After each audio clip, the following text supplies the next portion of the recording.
Thank you.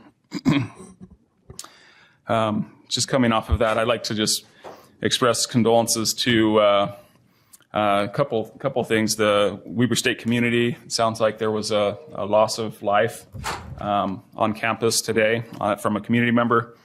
And so our hearts go out to those who were affected personally in that area. And also with the greater sporting community, we learned of the passing of Steve Klauke, one of the Hall of Fame announcers who's, I don't know, Brandon could tell us how many years he's been calling games, the football and the basketball games, and 9 years, yeah. So our hearts go out to those families, those affected by that. Any other acknowledgements from the council? Well, I have one. I know. I'm always the one. That we do have Juneteenth happening this weekend, which is really exciting. There's a whole slew of events. It's 2 days at the amphitheater, Saturday and Sunday. And I believe on Saturday it starts from 12 to 8. There's a whole bunch of activities, and I'm guessing it's the same hours on Sunday, but I don't know for sure. But you can definitely find out more information at Project Success Coalition online. Thank you.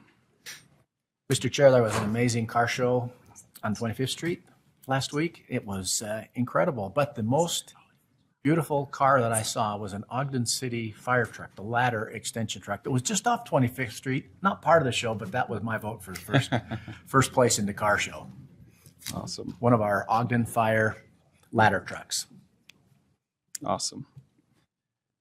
Okay, we'll invite Steve Burton, our policy analyst, up to open up the public hearing on the proposed fiscal year 2024-2025 budget for the Municipal Building Authority.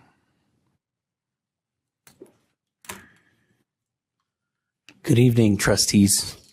I've prepared a comprehensive slideshow for you. You may remember back on May 14th, the board set a public hearing for today to consider the final Municipal Building Authority budget. And here is the slide. The reason it's only one slide is because there's only two expenditure line items for you to look at there. The proposed budget for fiscal year 24-25 for the MBA is $3.6 million. You can see there. 5,000 of that is for financial reporting. You can see that that's the number that was used from the previous year. The remainder is proposed to go toward debt service for Wonder Block parking infrastructure.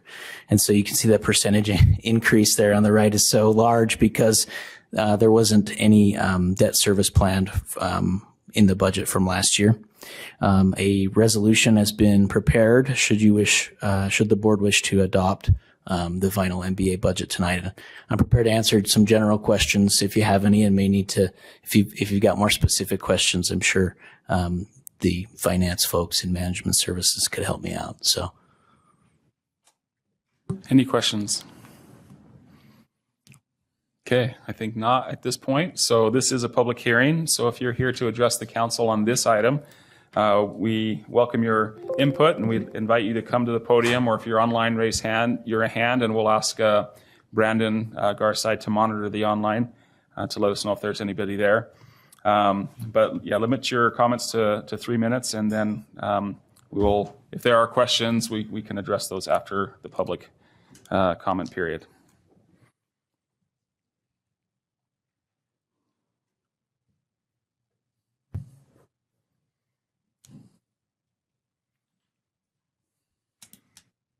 Okay, not seeing any comments. I'm going to entertain a motion to close the public hearing on this item.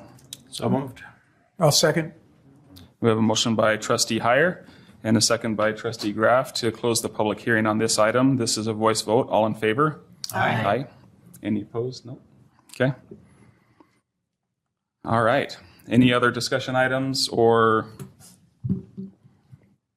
Chair, I'd make a motion that we adopt proposed resolution 2024-2. Second. Okay, we have a motion by Trustee Heyer, and a second by Vice Chair White to adopt the proposed resolution 2024-2. This is a roll call vote. Trustee Blair, Aye. Trustee Chaburka, Aye. Trustee Graff, Aye. Trustee Heyer, Aye. Trustee Myers, Aye. Vice Chair White, Aye. Chair Ritchie. Aye, and that passes. All right, thank you for that. Any comments from the president of the board? None at this time, but thank you for the title. All righty. Any comments from trustees? Okay, I'll entertain a motion to adjourn this meeting. So moved. Second. Motion by trustee Myers and second by trustee Heyer. Yeah, this is a voice vote. All in favor? Aye.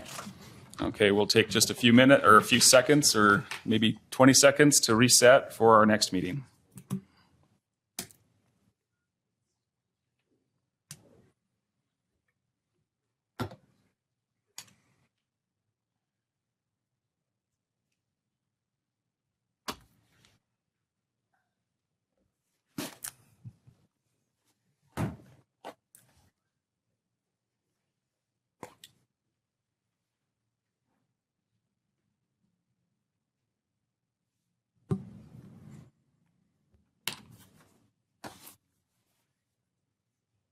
Okay. All right. Welcome to the June 11th Redevelopment Agency meeting. All board members are present. First item on the agenda, we have approval of minutes from the special meeting of May 7th, 2024. Board member Heyer. Chair, I have reviewed those minutes and found them to be accurate and make a motion that we approve those minutes. Second. All right. We have a motion by board member Heyer and a second by Vice Chair White to approve the special meeting minutes of May 7th, 2024. This is a voice vote. All in favor? Aye. Okay, that passes. We'll invite Janine Eller-Smith, our Executive Director, to the podium here to address, to open the public hearing on the proposed fiscal year 2024-2025 budget for the redevelopment agency. Welcome. Thank you, Chair Ritchie. Board members, I have a slightly longer presentation for you, but not much longer. Here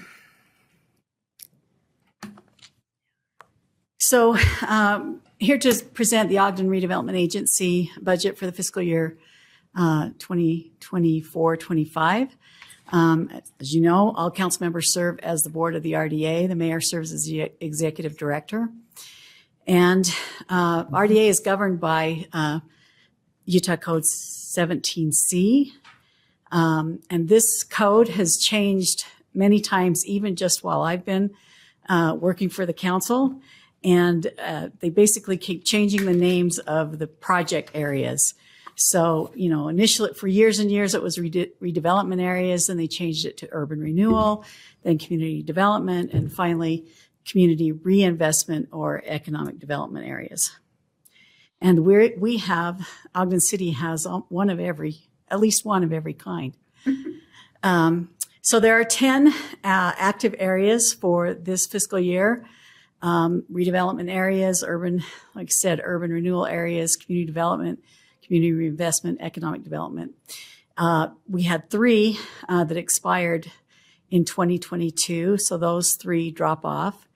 And as you know, all of that tax increment that has been running through the RDA will now go back through the regular tax disbursement. Here is just the most recent map of where the redevelopment areas are. Just as a side note, we had 13 and we now have 10. Nobody in the state has that many except Salt Lake. And I just checked today, they currently have 13 redevelopment areas. So the tax for the RDA, the revenue from the RDA comes from the tax increment, BDO lease revenue, other interfund transfers, interagency transfers, and interest. And we always like to just quickly review what tax increment is. When a project area is created, that kind of freezes the value of that property as the baseline going forward.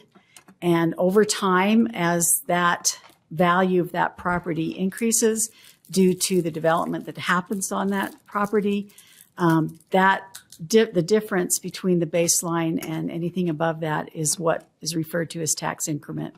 And that captures that and returns to the redevelopment agency and generally is dispersed through other agreements to, as incentives for the work that happened.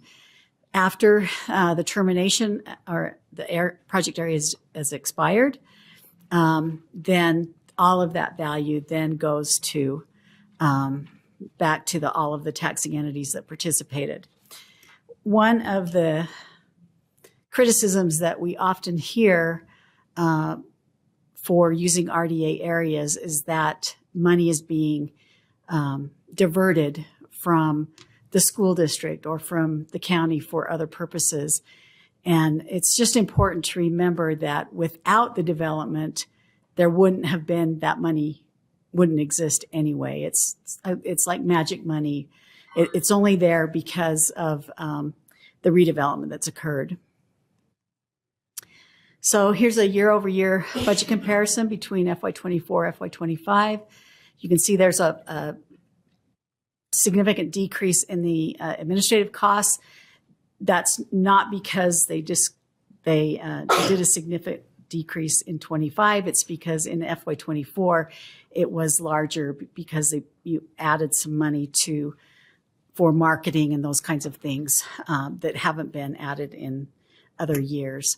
So there's a summary of the district revenues and also the housing revenues. Here are the districts, and that shows how they have been tracking over the last year in terms of the revenue generated. You can see Fairmount has dropped down, Ogden River has dropped down a bit, East Washington, Kiesel, all of those are all due because of property assessments and the things that affect the property values.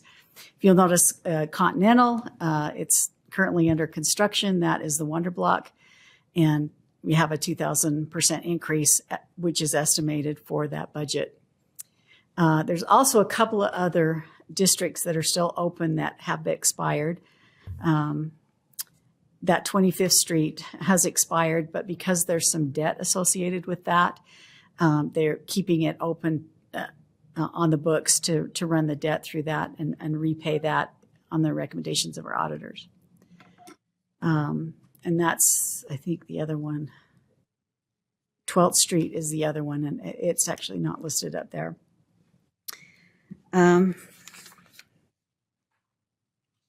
So here is showing the BDO lease revenue contributions to RDA for FY25. If you can take a look, almost all of those contributions relate to debt, Union Station land purchase, the interfund loan to 25th Street, the loan repayment on Rite Aid. The only ones that aren't debt related is the Quality Neighborhoods. And let's see, there's one other one. The Weber County parking is not really debt related. They gave us some money and now we weren't able to do with it what we promised we were doing, so we're just giving it back to them. So that is the budget. Total budget for the RDA is for fiscal year 2025 is $20,280.75. Any questions? Chair, I'd like to make a point that adds to something Janine said about the RDAs and freezing the tax rate. Another thing that I don't think it's easy to calculate, but if we did not do these RDAs, the surrounding properties would devalue. And so there is that effect that it's difficult to put into a monetary calculation. So a city like Ogden that does need to do a lot of redevelopment, it's kind of critical to make sure that works and to keep the city healthy. to push back on that would be, kind of catastrophic. So I appreciate the way you've explained it. So thank you. Any other questions? Okay. Thank you. We'll, this is a public hearing on this item, so we, like the last meeting, welcome your feedback. We ask that you be respectful and courteous, and if you'd like to address the board on this matter, please come to the podium and limit your comments to 3 minutes. And Brandon, if you can help us monitor online. It looks like we might have one hand there. Well, let's go ahead and start with that one.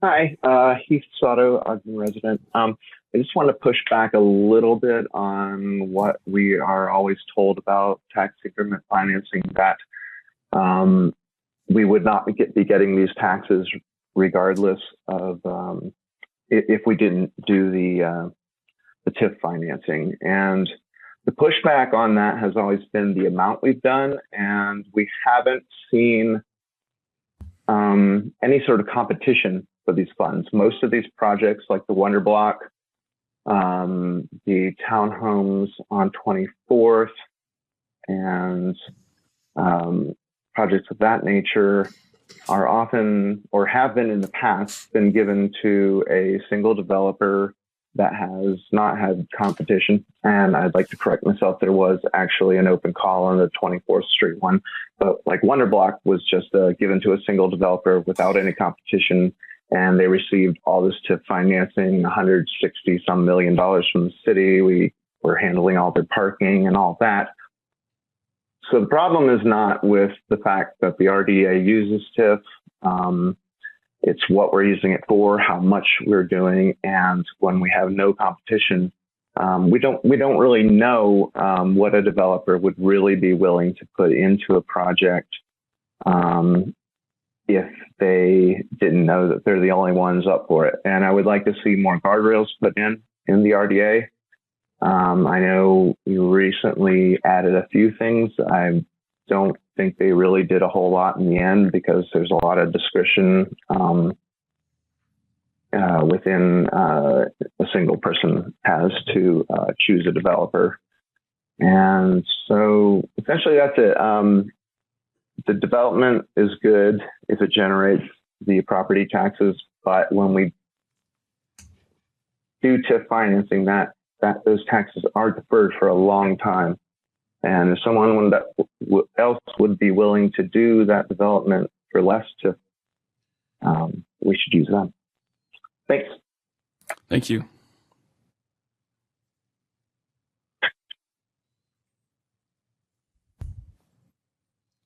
Okay.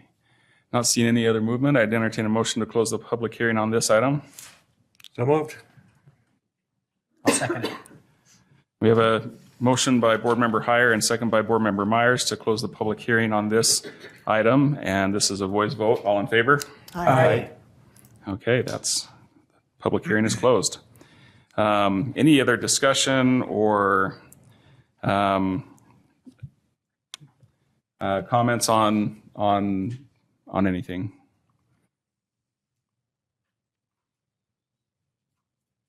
I'll just say, Yeah. I agree with the comment that Mr. Sato made, and I understand that we're going to be looking at the process a little bit more, so I have faith that we'll have a little bit more competition. Yeah. All right. I'd weigh in on that as well. I think the things that he has mentioned are sound philosophically. I do think, though, that it creates a difficulty when you've got a project of mass like Wonder Block. To say, okay, come and bid your project for this block without any assurances that you're going to get it is challenging for a developer. They're not probably going to be willing to invest too much into it without having some assurances that they're going to get it. And I don't know how you bridge those two things. There's got to be some kind of a hybrid, I think. And so I just mentioned that to the mayor, who's going to work on this issue. I I have to bid things all the time, and I'm hesitant to bid something that I'm pretty sure I'm not going to get. So, and I think a developer is in the same boat. They just, you know, they're, anyway, enough said about that. Okay. All right. Would you, Executive Director, did you have a comment? No. Just want to add my support to the comments made. I agree. I think there's opportunities for us to look for competition and also some third-party input on what that increment is or isn't. I think it does depend on the circumstance, but I think making sure we provide flexibility for different circumstances for different developments is important, but I think we can earn trust and credibility and maintain accountability if when we have the opportunities that we're that we're asking third parties to verify some of the numbers that we get from developers, and also for certain projects that I think we have opportunities for RFPs, and we can evaluate multiple bids at the same time and make sure we're getting the highest value for the community in return. So if we did that on some projects, I think it would buy us a lot more credibility on the ones that we shouldn't or can't. All right. Thank you. Okay. Entertain a motion on this item. Chair, I'd make that motion that we adopt proposed resolution 2024-2. I'll second. We have a motion by Board Member Heyer and second by Board Member Graff to adopt proposed resolution 2024-2, and this is a roll call vote. Board Member Chiverka? Aye. Board Member Graff? Aye. Board Member Heyer? Aye. Board Member Myers? Aye. Board Member Blair? Aye. Vice Chair White? Aye. Chair Ritchie? Aye, and that passes. Any comments from the Executive Director? None at this time. Thank you. Any board members? Okay, take a motion to adjourn this meeting. I'll move we adjourn the meeting. We have a motion by Board Member Myers to adjourn and a second by Board Member Heyer to adjourn. This is a voice vote. All in favor? Aye. All right, we are adjourned, and we'll wait a few minutes to reset for the special City Council meeting.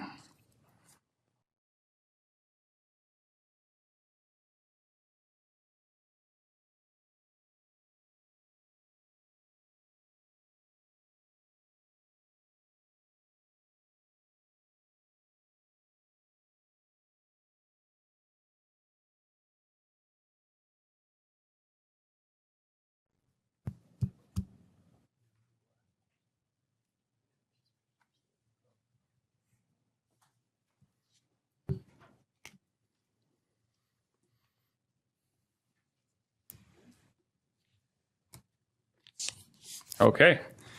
Welcome to the June 11th Special City Council member. All council members are present. We'll first review the approval of minutes. First, we have the joint work session of May 7th, 2024 by Council Member Chiverka. Yes, Chair, I've read those minutes and they're accurate to my recollection. And then we have the regular meeting of May 7th, 2024, Council Member Graff. Yes, Chair, I've reviewed those and find them to be correct. Motion to approve both. All right. Second. We have a motion to approve the minutes by Councilmember Graff and a second by Councilmember Blair. This is a voice vote. All in favor? Aye. Those minutes are approved. Chair, if I can jump in here. Yes. And I'd like to make a proposal that we reorder our agenda a little bit to take item 5A and move it above the public hearing, which is item 3. We've got a motion to move the report from administration 5A to just above the public hearing by Councilmember Heyer and a second by Councilmember Myers. This is a voice vote. All in favor? Aye. Aye. Okay. And that passes. So we'll first hear from a report from administration. We'll invite Monty Stewart, the Parks Manager, to come and present. And we also are pleased to be joined by the incoming Pioneer Foundation President, Steve Handy, and Rick Davis, our Rodeo Director. And so, welcome. Monty. That was really nice. Monty Stewart with Did I not say Monty Stewart? I apologize. Yeah. Oh, did I? Okay, sorry. Yeah. So, Chair Ritchie and Vice Chair I know a few Monties. Marshall White, council members, thank you for this opportunity. So I'm here to present some information on the joint resolution that we are proposed joint resolution for the sponsorship naming agreement with the George S. and Dolores Dorr Eccles Foundation. And I know I presented some of this information a little bit last week, but I was hoping, Brandon, is there a slide with the...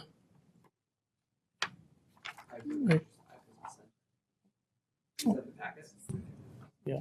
Was it sent last week? Oh, yeah. Yeah.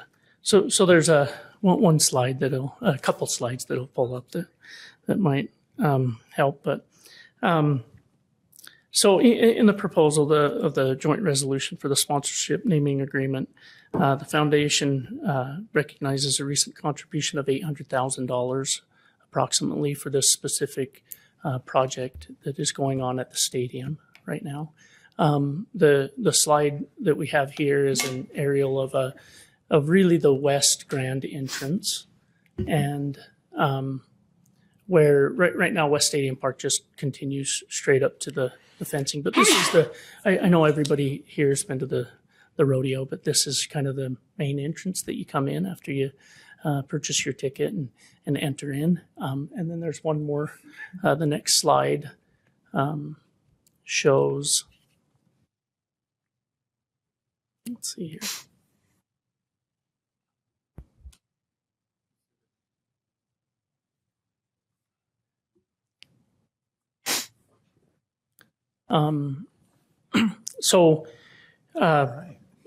Justin Anderson was working on a sign at the south end of town, the Ogden sign to enter when you're on Harrison Boulevard and you're coming in.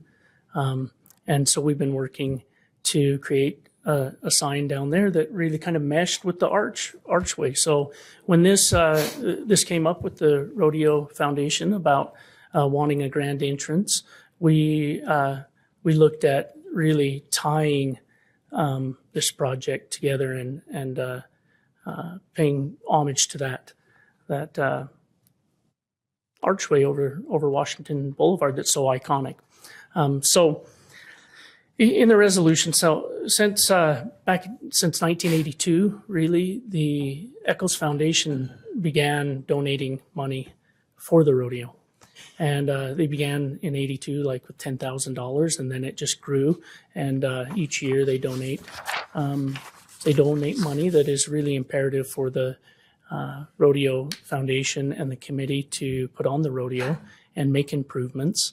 And so this naming resolution would, for a period of 75 years or until such time as the stadium is no longer used as a public stadium space, would be known as the Spencer Fox Eccles Pioneer Stadium. I don't know if I can invite them up Certainly, right now. Please, I know Steve Handy has some things that he wants to say, but I would like to add that the foundation has done a really great job in raising money over the years and to put on just a top-notch rodeo. A lot of work goes into it. The project of revamping the stadium right now, there's a lot going on with new seats, aluminum bench seats on the south stands with backs, so you're not hunched over. That's a great addition. Revamping the box seats on that side also, new bucking chutes and fencing. The city is also doing new water and sewer lines, which was it's really imperative to keep the place running, very needed. And so it's really been a great partnership, and that's what it takes to pull the rodeo off each year. But what a rich history the stadium has, and I know there's information in the packet, but back to 1929 when community groups got together and made the proposal, and then the market crashed, and the city stepped up and financed it. And within, a few short months, really, they had a stadium and it was open for sporting events.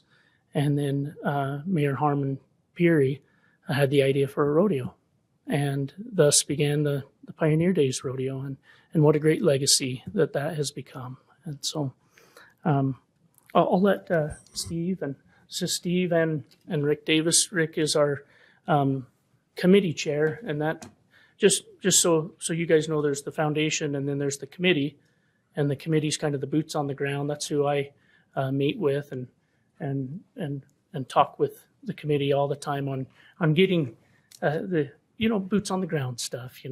Toilet paper's out in the bathroom, so we need to replace it. But and then Steve, of course. Well, I'll let Steve tell you who he is. Welcome. Thank you, Mr. Chair, Council, Mr. Mayor. My name is Stephen Handy. I'm acquainted with lots of you, several of you, but I need you to understand that for those of you who don't know, that I was born and raised in Ogden, and I've never forgotten my Ogden roots. And I want you to understand that. I was the director of marketing 30 plus years ago at the Standard Examiner. Remember, we used to have real daily newspapers. Anyway, we did then, and then but I was invited to become a member of the Ogden Pioneer Days Committee, and I was doing the marketing and Councilman Meyer's father, Richard Dick, became my dear friend and mentor. And I was invited to be his vice chair while he was the chair for 2 years, and then I moved up to be the chair. And I wanted to say, too, to Councilman Blair, his mom and dad are some of my oldest and dearest friends, and please give them my regards. And you are a spitting image of a young Bobby Blair today. It's awesome to see that part. It really is. But in those days when the city was the financial director and everything at Pioneer Days, when the committee, and I've done so many wonderful opportunities in life, but when we had a rain out, we all kind of went, gee, that's not our problem. The city will cover that, And then when I was done in the early 90s and moved on, changed jobs and started working in Salt Lake. Then in the Mayor Godfrey time, as you know, it was decided to privatize, and there were fits and starts going through that. But today, under the direction of incredible people, and I want to pay great tribute to Alan Hall, who is our chair. He's been the chair since 2011, and I think we can excuse him tonight. He said, "Do I have to come, Steve? It's my 55th wedding anniversary." I said, "No, you don't. You stay home, and you and Jeannie do whatever you're going to do." But just an amazing individual, and has done so much personally with his personal philanthropy, his relationships, his contacts to do this. And so, some of you know that I was in the Utah legislature, and it was in my last year, 2022. He says, "Steve," he says, "can you help us get an appropriation? We got to do something with the old stadium, and it's our responsibility as the foundation." So was able to get $1.5 million to kind of start the thing. And so that launched us into, things and what the city has done. I mean, it is your stadium. It is your stadium. And it is a marvelous, wonderful, marvelous thing, that stadium. And to see today what has happened. So Alan invited me to come onto the foundation a couple of years ago and having fun. And he said, "You know what? I'm going to retire. I'm going to step down. And we'll take applications for a new chair." And he said, "Steve, why don't you apply?" Doing some of the things in my life, and decided to do it because of my great passion and love for Ogden and for Ogden Pioneer Days, and the rodeo committee hired me. We have hundreds of amazing volunteers. We only have one sort of part-time employee. Everyone else is a volunteer. It is quite amazing. And, we're going into the 90th year, as Monty was saying, of Ogden Pioneer Days. And I want to read you this really fun little thing, and I'm then turn a minute to Rick here. But this is from the Standard Examiner on July 18th, 1934. Listen to this. "Ogden is starting something which is to be an annual event of now more than ordinary importance." Well, really, here we are 90 years later, and it's just amazing what what dedicated people have done, the city first and foremost, to be committed to Ogden Pioneer Days, to this celebration. And now over the 25 to 30 years of these volunteers who, there is a huge financial obligation, as you know, but I look at it today, last year there were $500,000 in sponsorships that we sold. $500,000 in tickets. By the way, tickets go on sale this Friday through the website. But, this is just tremendous what's been able to happen. And I'm just on the tail end of this. You're going to get invitations on for July 16th. We're going to partner with the Ogden Weaver Chamber with their Business After Hours, the annual kickoff. We're going to have the unveiling. The Eccles family will be there. And by the way, lots of you know, but the Eccles family, Spencer Eccles, deep Ogden roots, born and raised in Ogden, Ogden High, done so much for this city. The family, that as we've met with them, it's just one of the great things in their lives. And you think of this family, they're going to the Olympics, okay? They can travel anywhere they want to in the world, but they love Ogden and they love their Ogden roots. And it is really an amazing thing to see. So thank you very much for your consideration for this resolution. And I wanted our rodeo director just to talk about, Rick's out there every day with Monty, and to just talk about some of the great things that are happening with the stadium. First and foremost, a new sound system. Thank you, Steve. Council and Mayor, I'll get right to the roots of the rodeo. Just in the last few years, Ogden Pioneer Days Rodeo has elevated itself to one of the premier rodeos in the nation. There are 786 professional rodeos nationwide. Last year, we were number 20, and that goes by payout. This year, with our additional payouts, we'll be number 15. That is top tier. That's helped with, we've helped that with TV money. We have TV money helping us out. We'll be worldwide broadcast Pioneer Days this year, which is exciting. We'll pay out just over $500,000 this year. Last year, we had contestants that came from 37 states, Brazil, Mexico, Canada, and Australia. So we're drawing contestants from all over the world. I've been involved in the committee for about 34 years. This is my third year as the rodeo director. And over that period of time, Spence Eccles and the Eccles family has been such an important part and donor for the stadium. Just a little quick bit of history where it says Spencer Fox Eccles. Mrs. Fox, Spencer's mother, actually, prior to Mayor Perry's choosing to do Ogden Pioneer Days, they had a Wild West show in Ogden.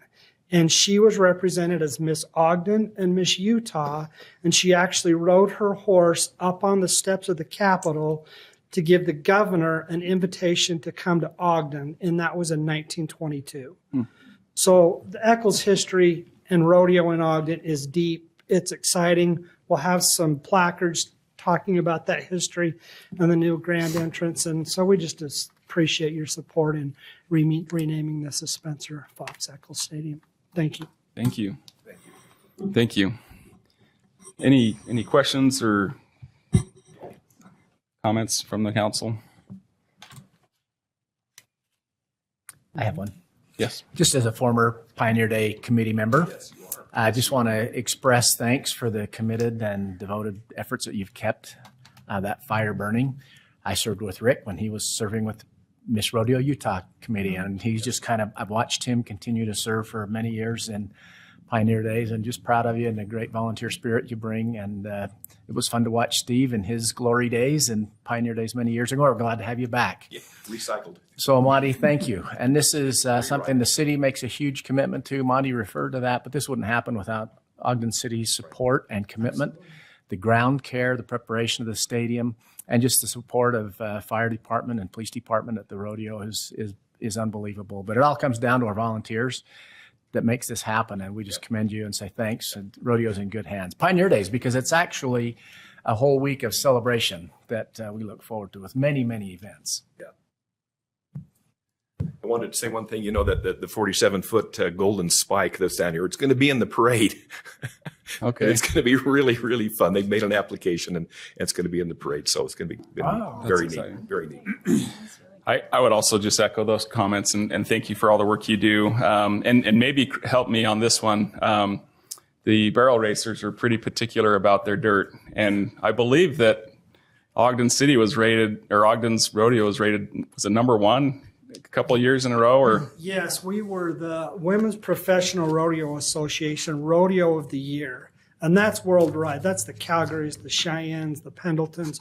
We were selected as the best rodeo. And the city puts hours into getting that dirt. We have to have the right moisture content. The depth has to be perfect. And so thank you to Monty and his team and the city for helping us get that where it needs to be. yeah, we got the greatest snow on earth and the greatest rodeo dirt on earth. Well, and Councilman Myers might like to know that it's the cemetery crew that's out there doing the dirt. I was aware of that. They deal with dirt all day, so they're good at it. I'd always heard that barrel racers would never be buried. They had all chose to be cremated because the dirt's never good enough. But maybe they'll be buried in Ogden. So, Mayor, did you have some comments? I just wanted to thank Rick and Steve for coming tonight and carrying the weight, but also thank the foundation, thank the staff and the team, the staff and the foundation members that come before us, some of whom are serving on the dais now. But you know, Mayor and I were talking just today, and we talked about it yesterday at the Sons of the Utah Pioneers. We talked about the Utah Way, and just listening to the stories reminded me of the conversation that Mayor and I had, and she said we should start talking about the Ogden Way, because everything you just explained is the Ogden Way. It's rooted in the Utah Way, but we do it the Ogden Way, and we do it together, we do it collaboratively, and that's when we do our best work. And so thanks for sharing. I just have goosebumps right now thinking about all the work that people have put in, and it's such hard work, but it's the kind of work that's so worthwhile. It leads to such great things. So thanks for the report, and I just want to put my full support behind this initiative and this request.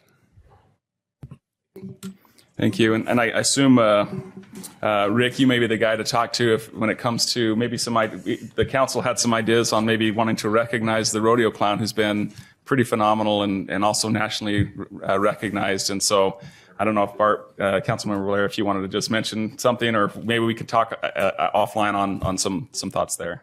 Absolutely. John Harrison is a legend in professional rodeo. His grandfather was an icon in the 40s, and we're lucky to have him here.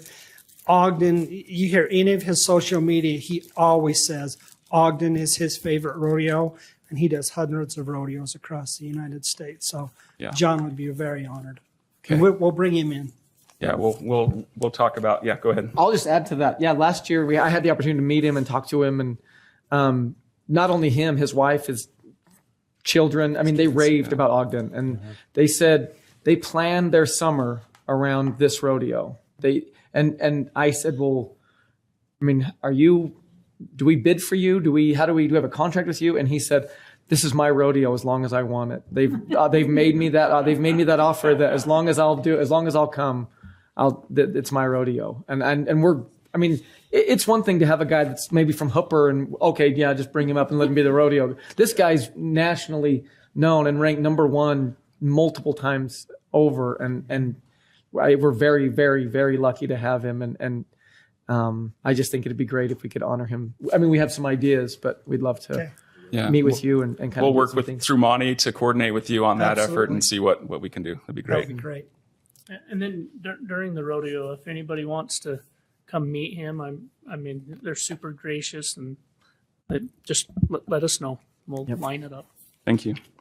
All right, with that. Mr. Chair, I'd like to make a motion that we approve the joint resolution 24-2, approving the naming of the Spencer Fox Eccles Pioneer Stadium. And I'll second. All right, we have a motion from Councilmember Myers and a second from Councilmember Heyer to adopt the joint resolution 2024-2, approving the naming of the Spencer Fox Eccles Pioneer Stadium. This is a roll call vote. Councilmember Graff. Aye. Councilmember Heyer. Aye. Councilmember Myers. Aye. Councilmember Blair, Aye. Councilmember Chaburka, Aye. Vice Chair White, Yes. Chair Ritchie, With pleasure, aye, yes. So that passes. I feel like we kind of need a clap on that one, if that's okay. I'm going to use some discretion and say we're excited about that. Thank you. And we have reworked our meeting so that we are all trying to attend that business after hours and ribbon cutting, and then anybody who else wants to come over afterwards to the city council meeting, they can join us here at 7 that evening. Western, Mr. Chair. That's okay. Yeah, we've got some ideas on that one as well. That's the plan. Yes. Terrific. Thank you. Thank you. Up next, we Mr. have. Chair? Oh, yes. I just have one last comment I'd like to make. This is carried by the city, this rodeo and Pioneer Days, the whole celebration, for many, many years. I had the privilege of serving on the Pioneer Days Committee when it transitioned from being city-run over to the foundation-run. And as Chairman Steve Handy mentioned, it was tough at first. The funding was very, very difficult. But with the tenacity of many, many people who won't be named today, but they've served thanklessly almost for many, many years, including Rick and many others, it's just a labor of love. And that the experience on that Pioneer Day Committee is just needs to be recognized by our community, by our city as well, because they have carried a heavy, heavy load, all volunteers. So thank you. If you can express our thanks to all of them, please, your committee and the foundation. Thank you. Okay, up next, we have a public hearing on the proposed utility revenue bond parameters for the 36-inch Canyon water line. We'll invite Lisa Stout, our Director of Management Services, to come and address us to open the public hearing on this item. I think we also have in attendance Nate Robertson as well. And joining us online, I believe, is Fred Philpott. So, Lisa, is that you?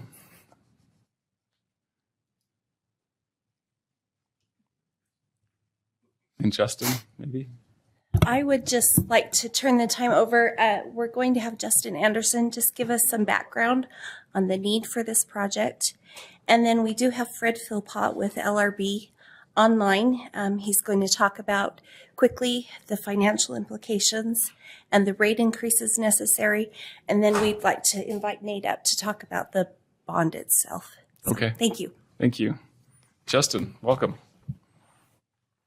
Thank you, Chair Ritchie and council members. I appreciate you giving me the opportunity to come up here, and I will quickly go over the reason why we're proposing this project. So I think, Brandon, you got that? Oh, it came in an email earlier. So while he's getting that up here real quick, this is a project that has already been done, but it was done 90 years ago. And so we are looking to take the work that has been done. This is a 36-inch pipeline that feeds our city culinary water from our well field and also from our water treatment plant. So we are going to be replacing that line. There's a lot of reasons to look to do this, but our well field and our water treatment plant supply our city almost 70% of our drinking water. And it is also the water that we can produce at our well field. It is way cheaper to produce that than it is to actually run it through our treatment plant or to purchase it from another agency.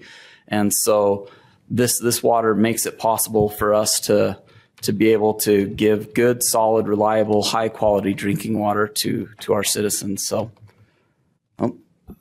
that was not it. So it actually, I think, came through from Taylor at about 3 o'clock. So, yeah. And we in the presentation, we have pictures of what it was like in the early days of Ogden City having water, an artesian well that we got actually from when the pioneers first came over. Ogden City got those rights, and it was an artesian well. And this water bubbled up, and so through the building of Pine Bee Reservoir, those artesian wells got capped. They've been moved, and we actually draw the well out of the ground. And here's the presentation. So you can see that's from a few years ago. I want to say it was from the early 1930s, and I want to thank our city recorders. They've done such a good job in preserving records. And so being able to go meet with them and get some of these pictures and also a lot of our records and history from this water line. So again, this is our artesian well field. These are some pictures from 1915. Just great drinking quality water just coming straight up out of the ground, which is present day just where Pineview Reservoir is.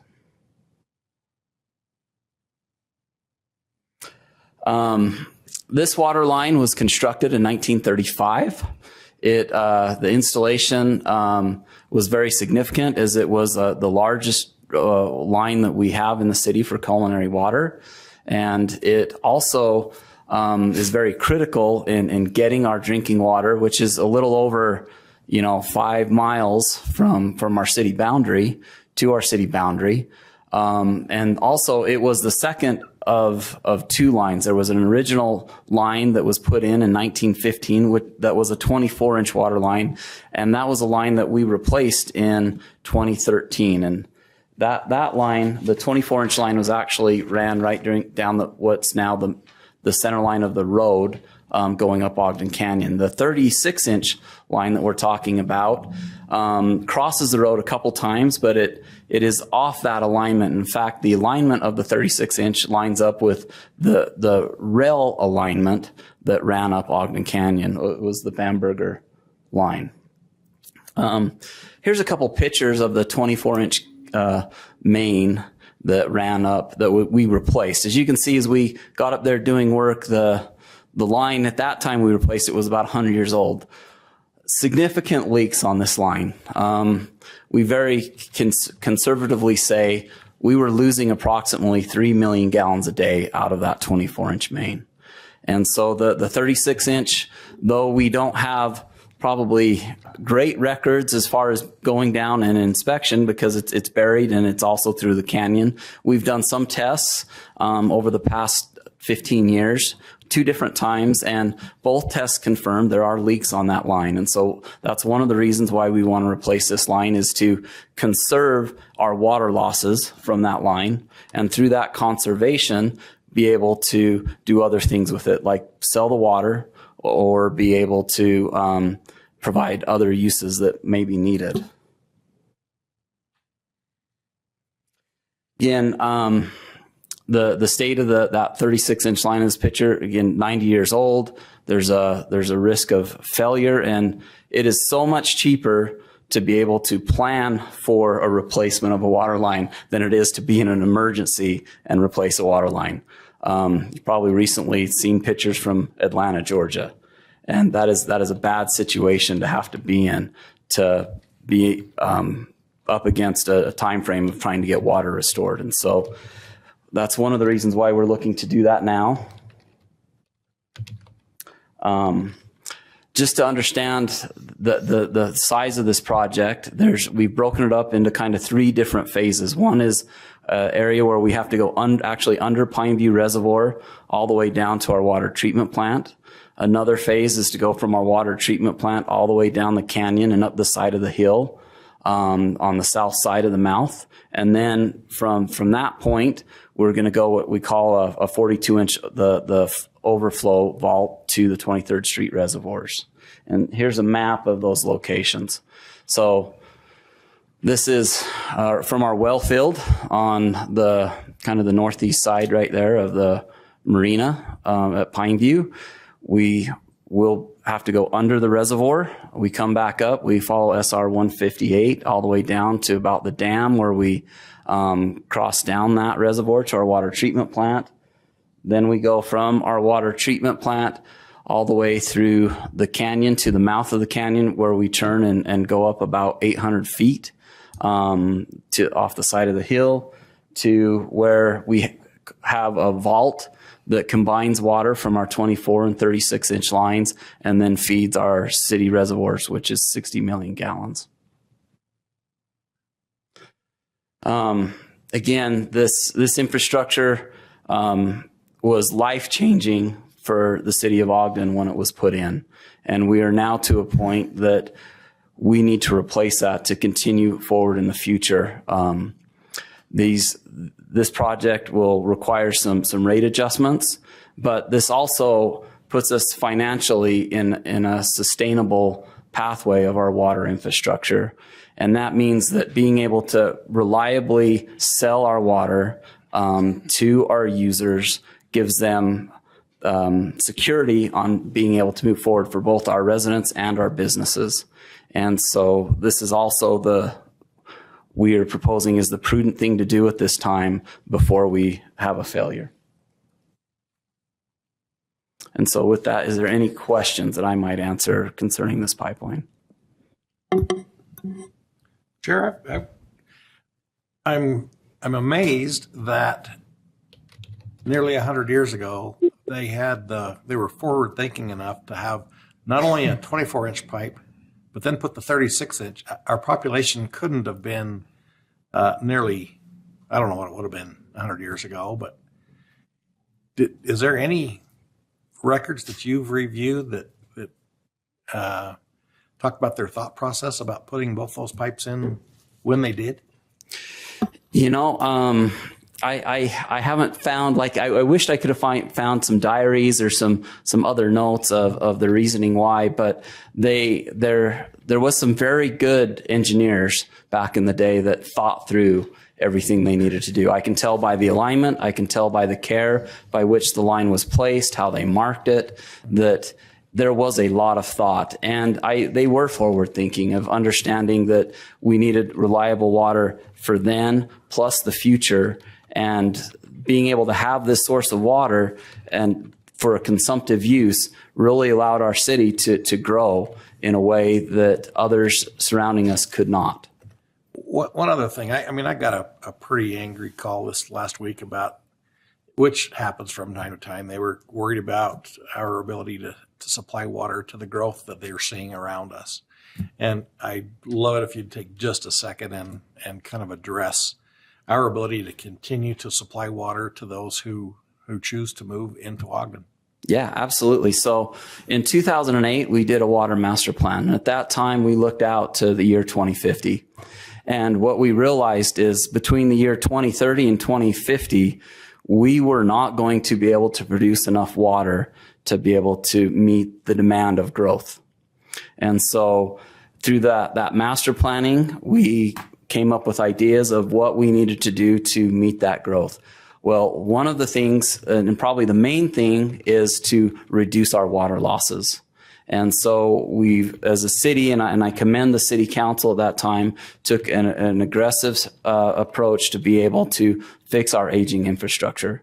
And through that infrastructure, we have been able to significantly reduce our water losses. So much so that as we've redone a master plan in 2018, and we've started to redo it for a third time in looking. And in 2018, what we realized is we have lowered the amount of water that we needed for 2050 to the point that we were sitting at basically what we needed for the year 2050 with our projections for population and growth.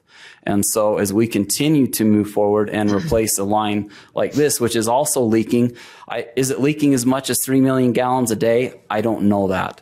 However, what I do know is it's leaking significantly. It wouldn't surprise me if there was that much water.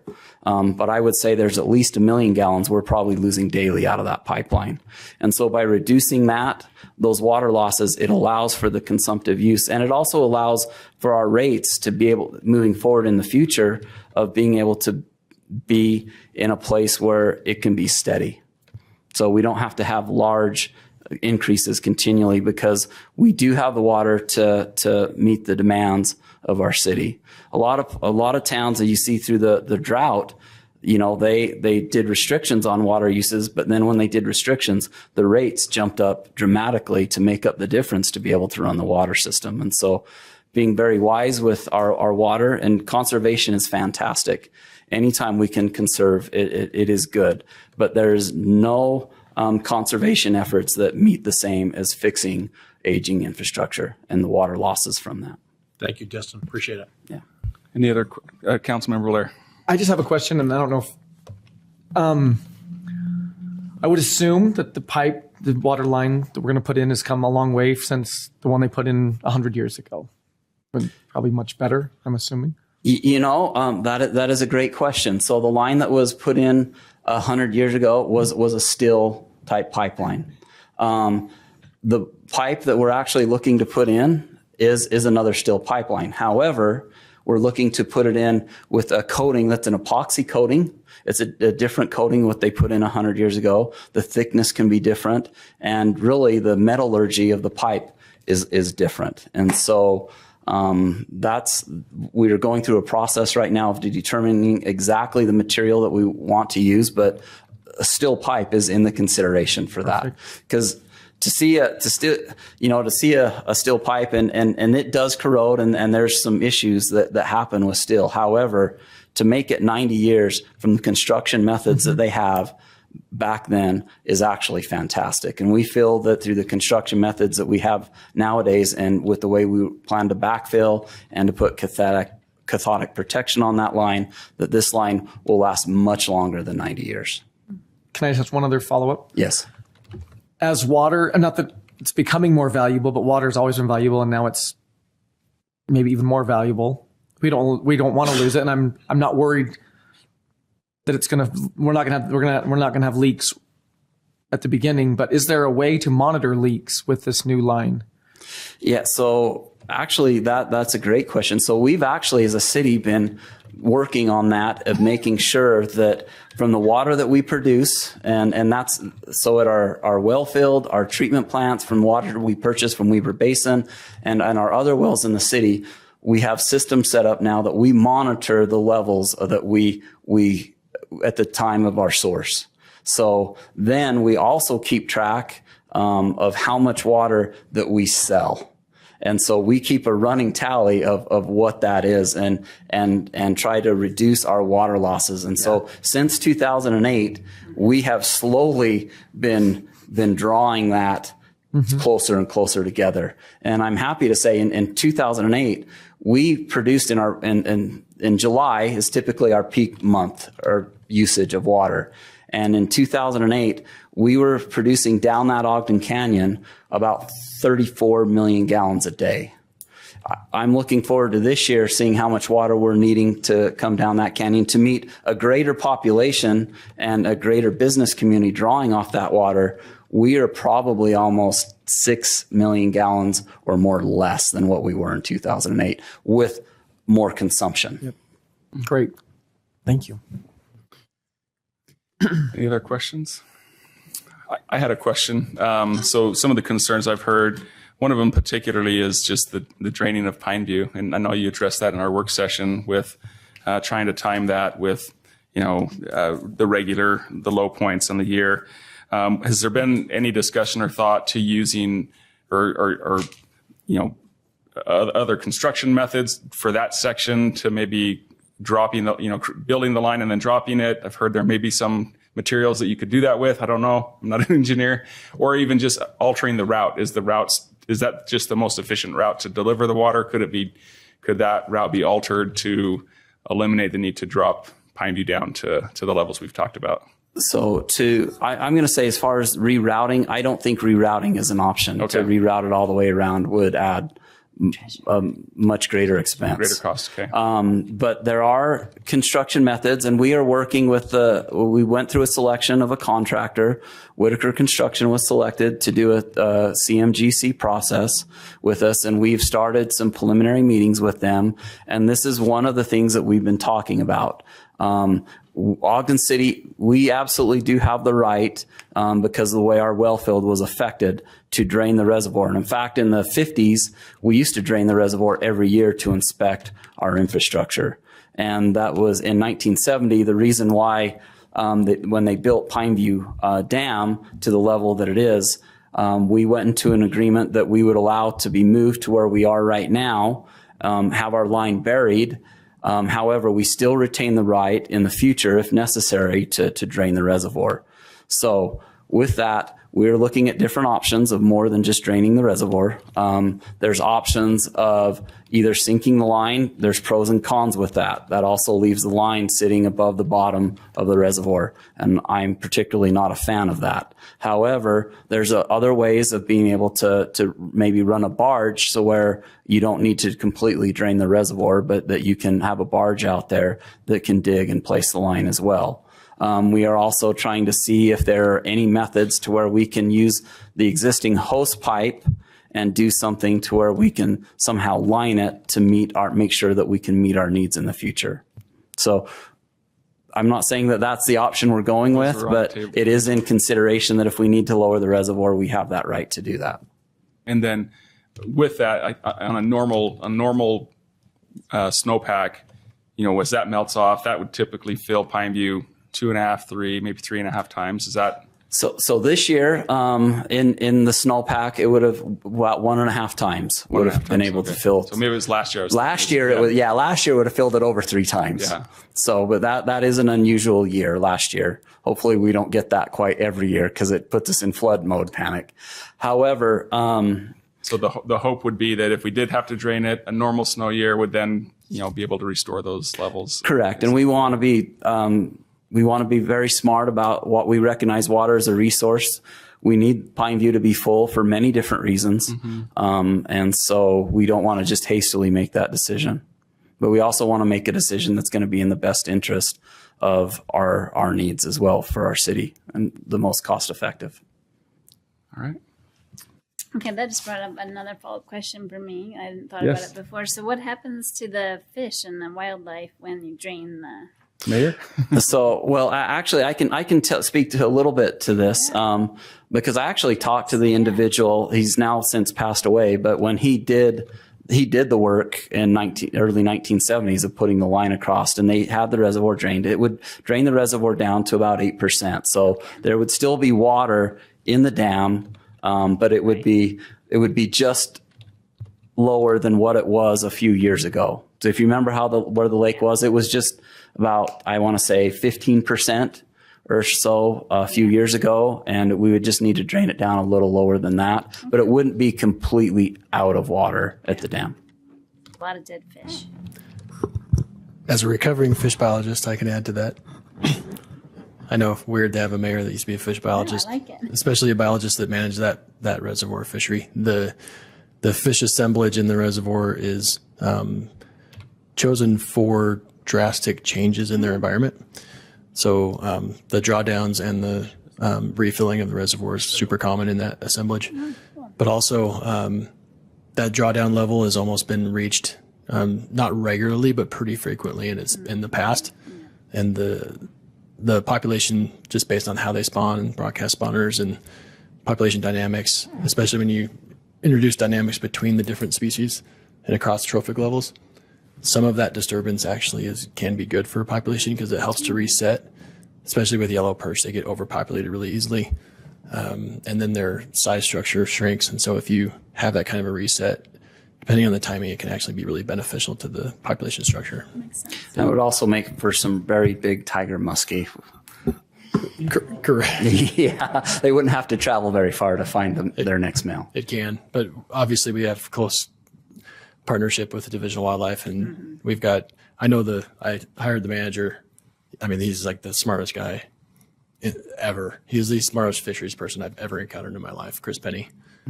So we would coordinate carefully with them as well. So one last question. And fish assemblage, that's a new vocabulary word I can add to my vocabulary.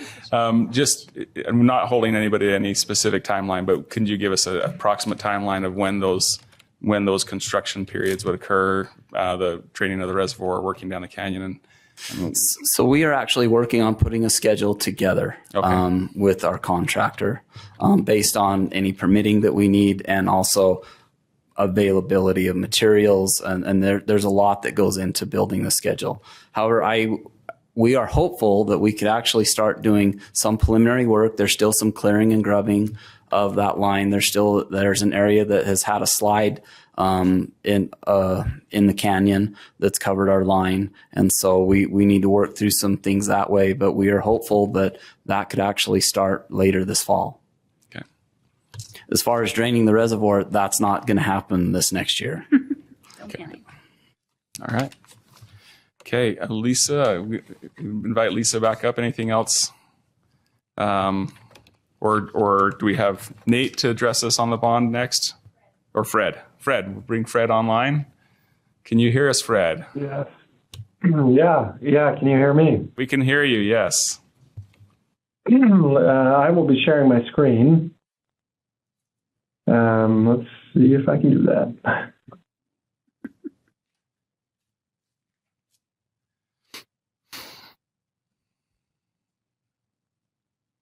Okay, we can see your Alrighty, screen. are you able to see?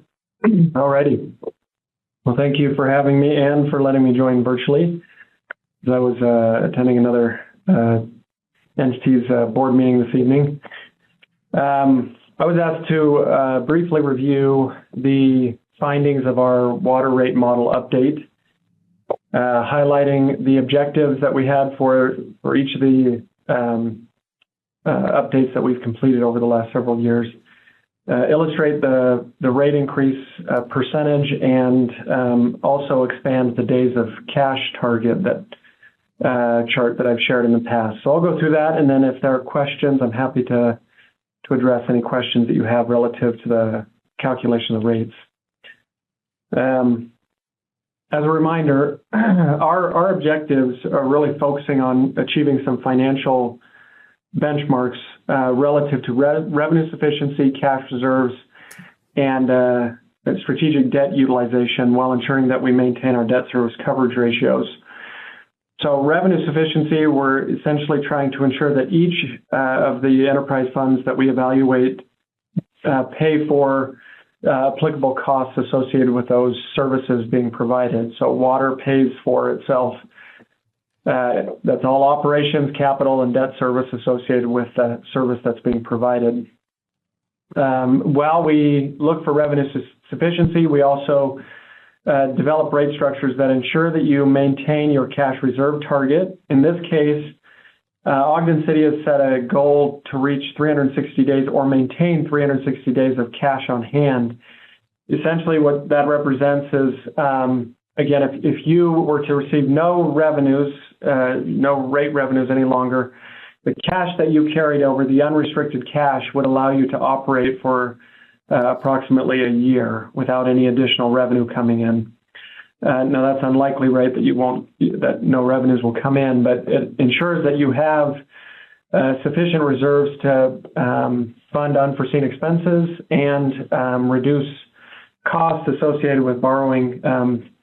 It ensures that your enterprise fund is more secure and stable.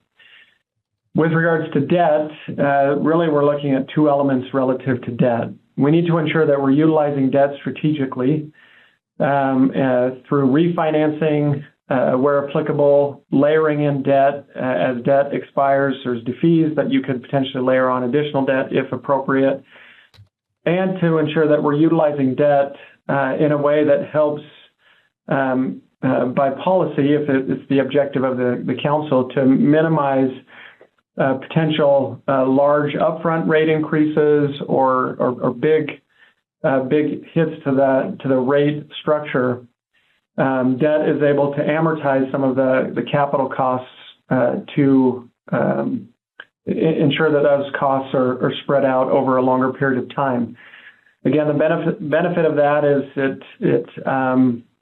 that amortization helps alleviate rate pressure, but it also allows new ratepayers to help pay for that infrastructure. So as a community transitions, then future ratepayers can also help contribute to that infrastructure. Now, there are definitely cons to debt. It comes with an interest cost as well as a cost of issuance. So that's why it's important to utilize that strategically. In most cases, when I'm working through rate models, when we see huge capital investment, one-time capital investment, that can be a candidate for the debt tool because, again, it allows you to amortize that cost over a longer period of time.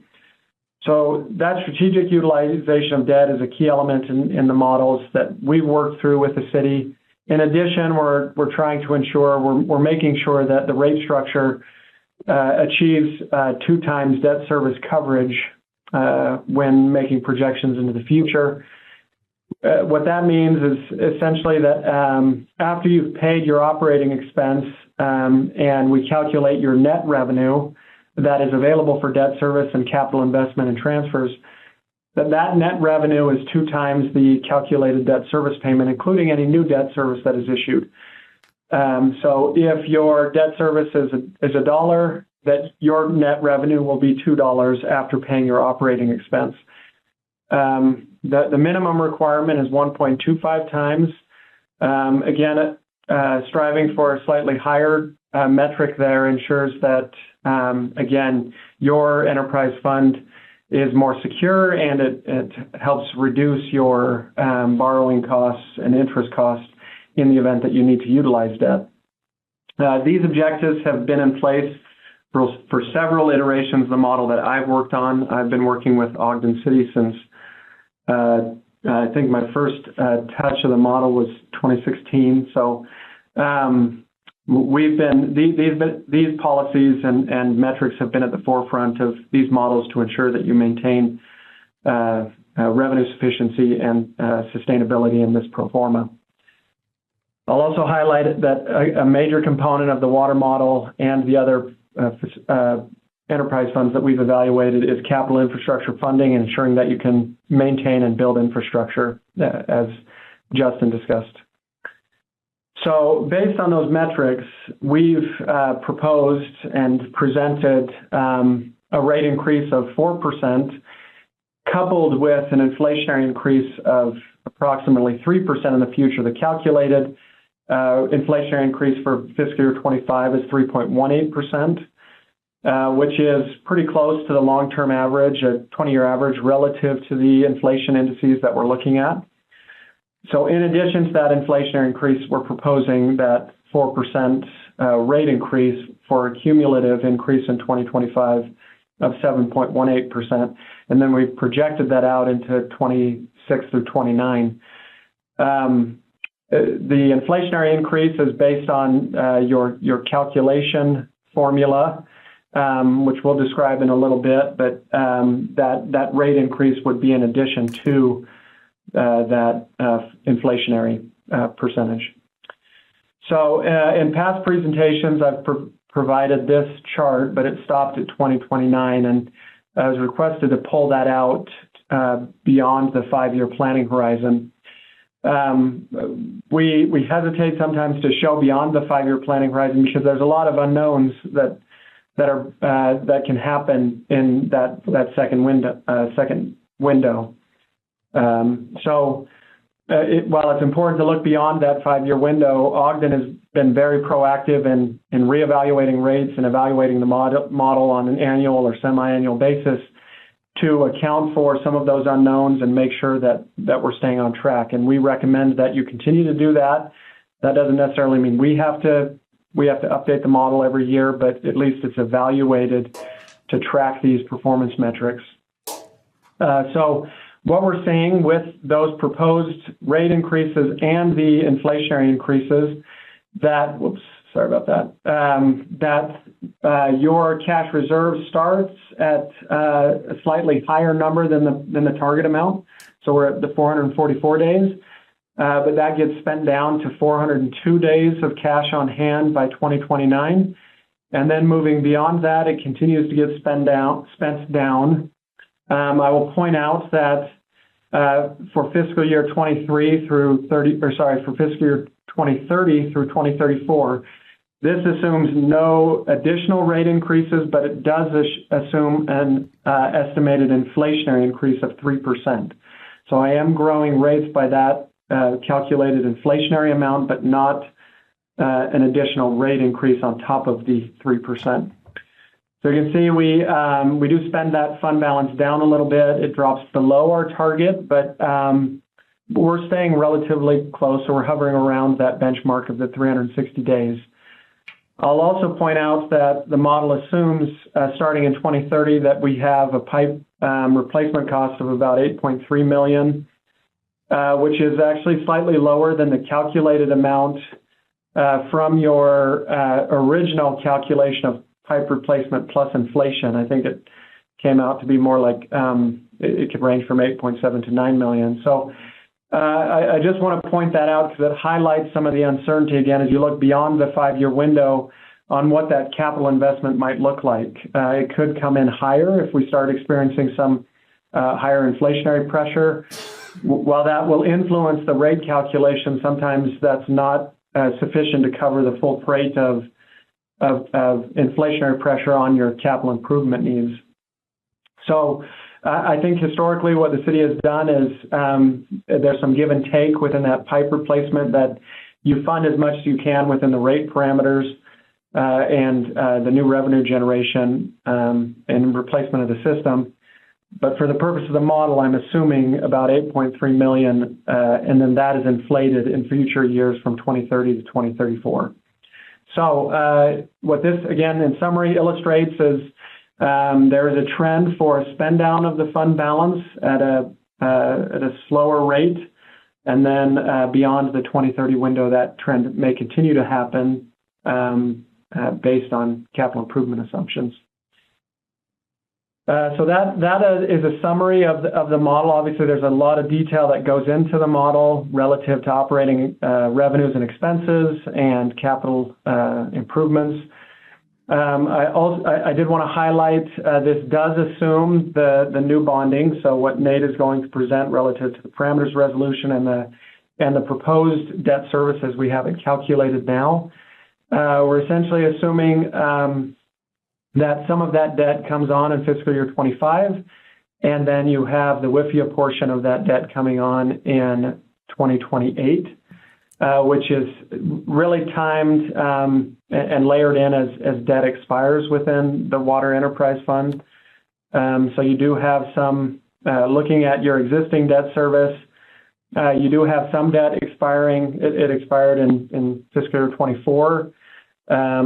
And then you do have some debt. I mean, it's a little ways out there that your next tranche, it's not until, I believe, 2033 that some additional debt falls off. So we are trying to get somewhat creative on how that's layered, but essentially we assume some of the debt estate portion comes on in 2025 and the WIFIA portion comes on in 2028. Regarding the inflationary calculation, this is a rehash of your current policy relative to that blended inflation adjustment. Essentially what we're doing is looking at two indices, the Western Region CPI and the American City and County Construction Cost Index. So the CPI is really designed to reflect your inflationary pressure on operating expense and weighted towards that. And then the construction cost index is an indice relative to capital investment. And based on those percentages and the weighting factors, that's how we calculate the 3.18%. And in every year, future year, that will be calculated based on the actual indices, the output of those indices. Again, in the model, we've assumed just a 3% inflationary increase based on, again, the long-term averages in those indices. So that will fluctuate based on the actual calculation. So in total, again, going back to our summary, we have in the model the 4% rate increase plus the inflationary increase on top of that to get 7.18% in 2025. Alrighty, questions? I can address questions or comments and go into any more details that you would like. Questions from the council?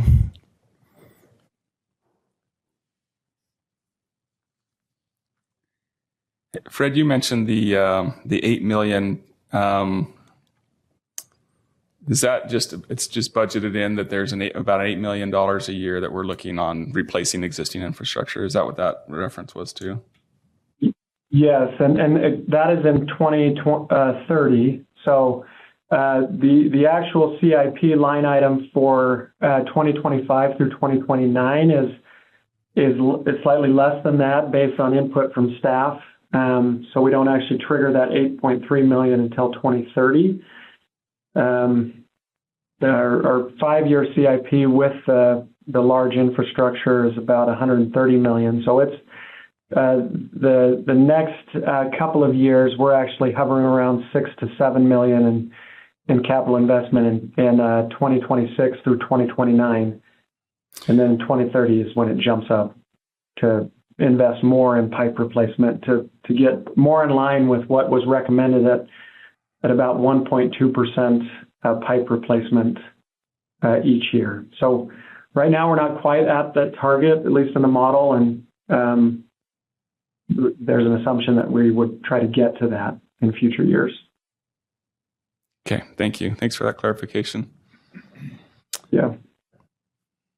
All right, if there aren't any other questions for Fred, we'll bring on up Nate. I've been trying to bring him up all night. It's finally time. So, welcome. Thank you. I'm Nate Robertson. I appreciate the opportunity to be here, representing Laura the best that I can. So a couple of things related to the parameters that brings us here tonight. At the end of April, at the 23rd meeting, you adopted the first part of the parameters resolution that kicked off some necessary procedures to get the bonds issued. And tonight we're here to take care of the second part of that, setting aside, delegating authority to certain individuals to see the rest of that bonding process through. The parameters, as you've noted in the document, it was provided by Gilmore and Bell, outlines the certain guidelines under which the bonds can be issued, that then the delegated officials can approve. So the aggregate par amount that is authorized for the state and WIFIA bonds combined is no more than 82.1 million. The interest rate at the state for the state loan has already been set at 1%, so we know that. The WIFIA rate won't be set until the actual day of closing. But we've said that we don't believe that will be any higher than 5%. At the moment, we're looking at lower than that. If we were in the market today, we think that rate would be about 4.49%. The maximum term or length that the bonds can be outstanding is 40 years. And an item that we have to state, though it's not relevant here, is the discount rate, which we've stated at 3%. But both of these bonds will be issued at par, so that doesn't come into play here. Do note, though, that these are just the parameters. Nothing is finalized tonight. The delegated officials will finalize these items later, though noting that we won't go outside of what's stated in the parameters. As I've mentioned a couple times, there are certain officials that will be delegated authority tonight, and it's stated in the resolution that any 4 of the following 6 will be part of that committee there. So it's the mayor or a designee, the management services director, the chair and vice chair of the council or their designee, the council executive director or designee, the city treasurer. And we note that 2 of the 4 need to come from either the chair or vice chair or designee or the council executive director or designee. So all that means is when we set the final rates and say this is what the final numbers and amortization and all that will look like, those individuals will verify that they fall within the adopted parameters, and then we'll be good to go. We note that one of the reasons that we've pursued this particular structure is what Fred mentioned in his presentation, is that some of the policies that you've adopted as far as days of cash on hand and rate covenants, those come into play in a public offering where we have a bond rating. I'll just note that your policies are outstanding and certainly translate to lower interest rates, which saves money over time. The reason that the structure was selected the way it was with the state and WIFIA is just the flexibility they provide as far as when we can start amortizing, not having to borrow for capitalized interest. and being able to start principal later and not accrue interest between now and that point in time. So all those variables came into play to say that was probably the best solution for this project. One other thing I'll quickly note is that both of the bonds by rule need to close on the same day. While the state is ready to go and the WIFI is very close, we do need to close them on the same day. And then I'll just also note, per Fred's presentation there, we'll be ready to close on these transactions, noting that there are a few minor things to take care of still as soon as action has been taken on the rates. And so with that, I'm happy to answer any questions. Chair, I have one. So when Fred was making his presentation, I think he mentioned that the WIFIA bond doesn't, I'm not going to use the right words, but doesn't fund until a date in time in the future, but we're going to close both at the same time. Is that right? Yeah, so we'll close at the same time. The benefit with the WIFIA is that we'll have a 0% interest rate for 5 years. So Okay. we won't be accruing any interest, and that's one of the benefits of their structure. Yeah, thanks for clarification on that. Yep. Which kind of brings up another question then. If we close on the loan, and I think I know the answer, but I'm going to ask it anyway. Close on the loan and we don't draw any money on that for 5 years, 0%, but let's say the interest rate environment in 5 years is much lower than it is today. We're still committed to the locked rate at that point. And vice versa, if rates were to be much higher, we still are locked in at the rate. That's correct. Yeah. Though I do note that there is potential in the future to refinance, should that. And is that a 10-year period, or is there generally there's some kind of a? I don't remember on this specific deal. Usually, don't hold me to this. I can verify with you later. Yeah. But typically with these structures, you're able to refinance earlier than 10 years. Okay. Unlike in the public market where you're stuck with that 10-year period. Okay. Good to know.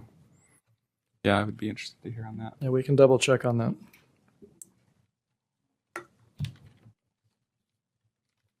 Okay.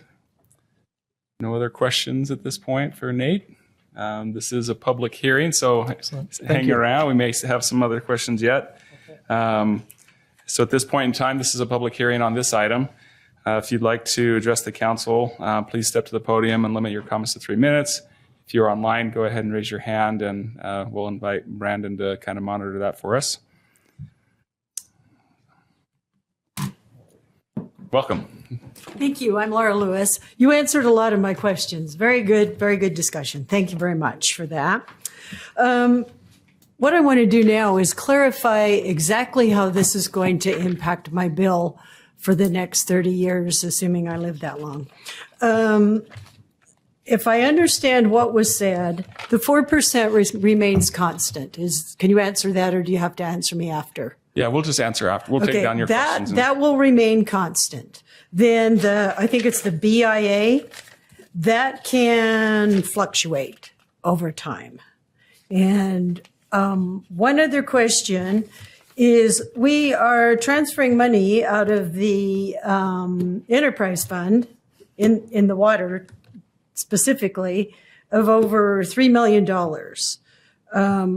Could some of that money be used to help finance this in the future? Some of that excess that ends up in the general fund? Thank you. Thank you.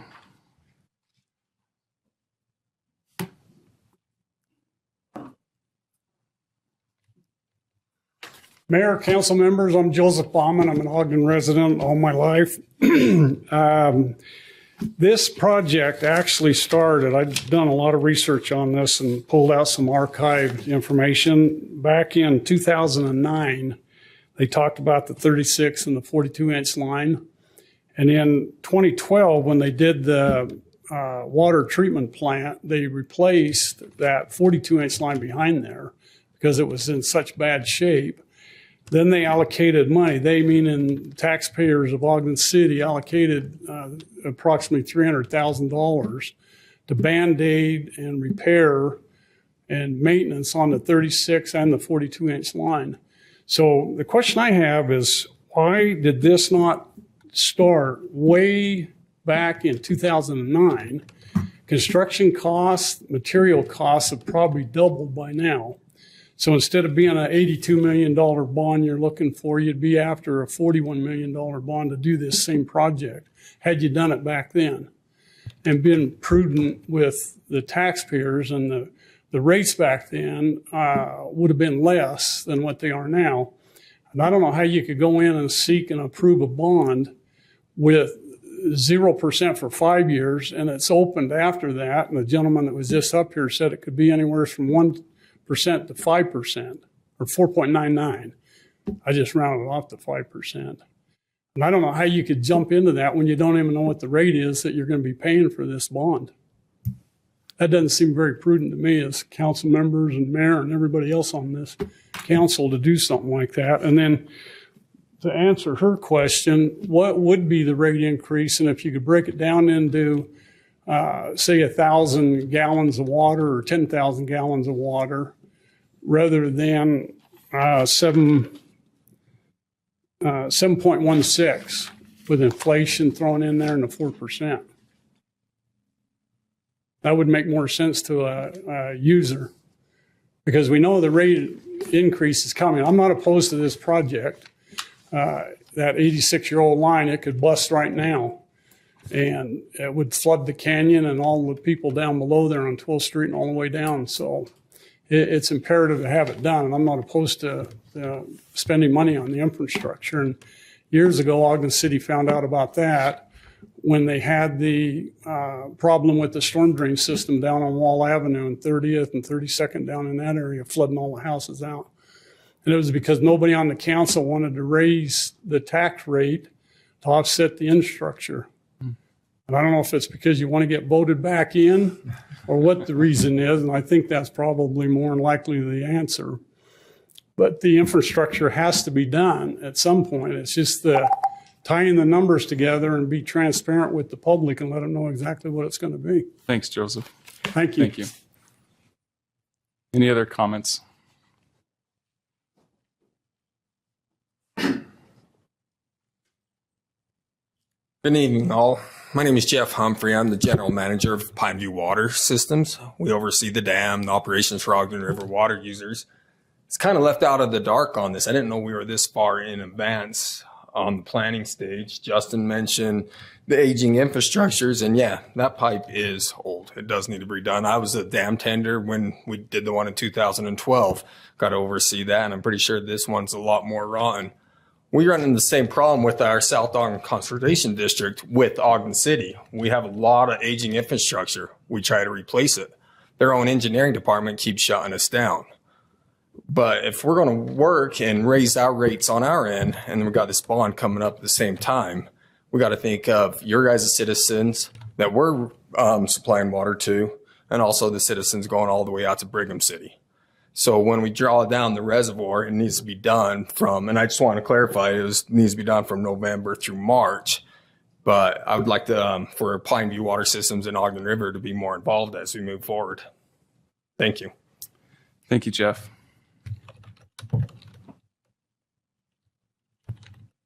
Looks like we have one hand online. Let's go to that.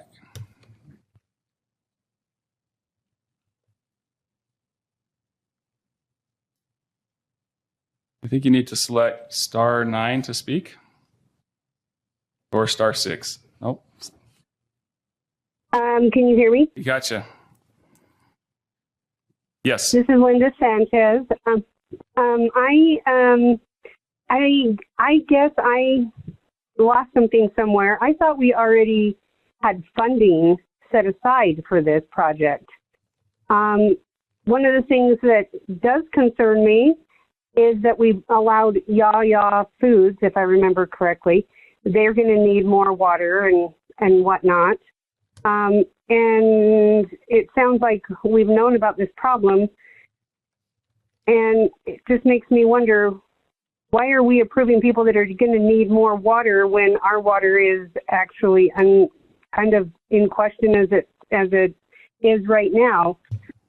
Also, the difference in this rate, I feel like some of the commercial side of that are they paying the same rate as the residential? I feel like that there should be some discussion about that as well. I know that it has to be done. So I know that, like I've said before, I was raised on a farm, and I know how it is to do things repair things with things that necessarily aren't conventional or not the best practice. But as you go on, you kind of learn from that. And I've talked about like rainy day funds. Yeah, it just concerns me that maybe like the Wonder Block, we spent so much money on that, which I understand things are in different, different categories or different budgets. It makes me concerned as a taxpayer. Like, I would like to make sure infrastructure, bottom line things get taken care of first. And I would like to see us save for things and not be so much, so we have money in the bank and not be spending so much. We can save a lot of money if we do this. And sometimes it means that we have to tighten our belts and do things a little differently. But as a whole, that's what I have to do financially as a citizen here. And it just concerns me with like the elderly. You're going to do, again, another rate increase. And I mean, we were just talking a little while ago, a few weeks ago, about a tax increase.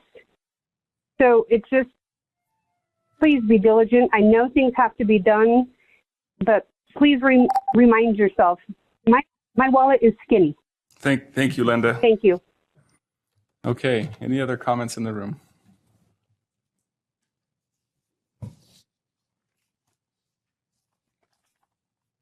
Okay. If no other comments, I would entertain a motion to close the public hearing on this item. So moved. Motion to close the public hearing. Second. Motion to close the public hearing by Councilmember Graff, second by Councilmember Heyer. This is a voice vote. All in favor? Aye. Okay, public.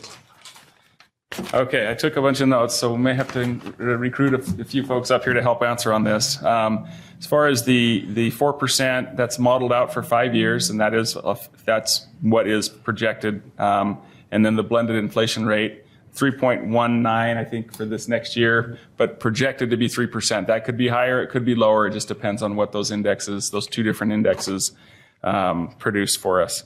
But I think what we're looking at is when we look at the prior years, that kind of gives us a projection. That's where we think it's going to be on that interest rate. Chair.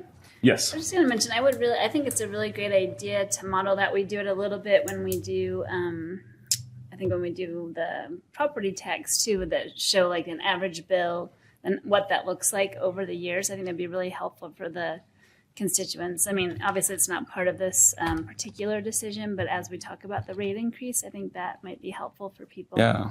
Yeah, I think in one of our work sessions, we asked Fred what that would be, moving that compounding interest through time over 5 years.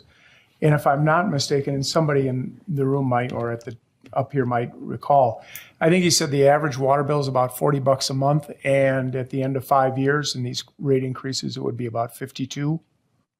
And Fred, you're online. Do you recall that? Yes, it was. You're spot on in the first part. It's about $40. That was 2023 data, and it got up to about 55.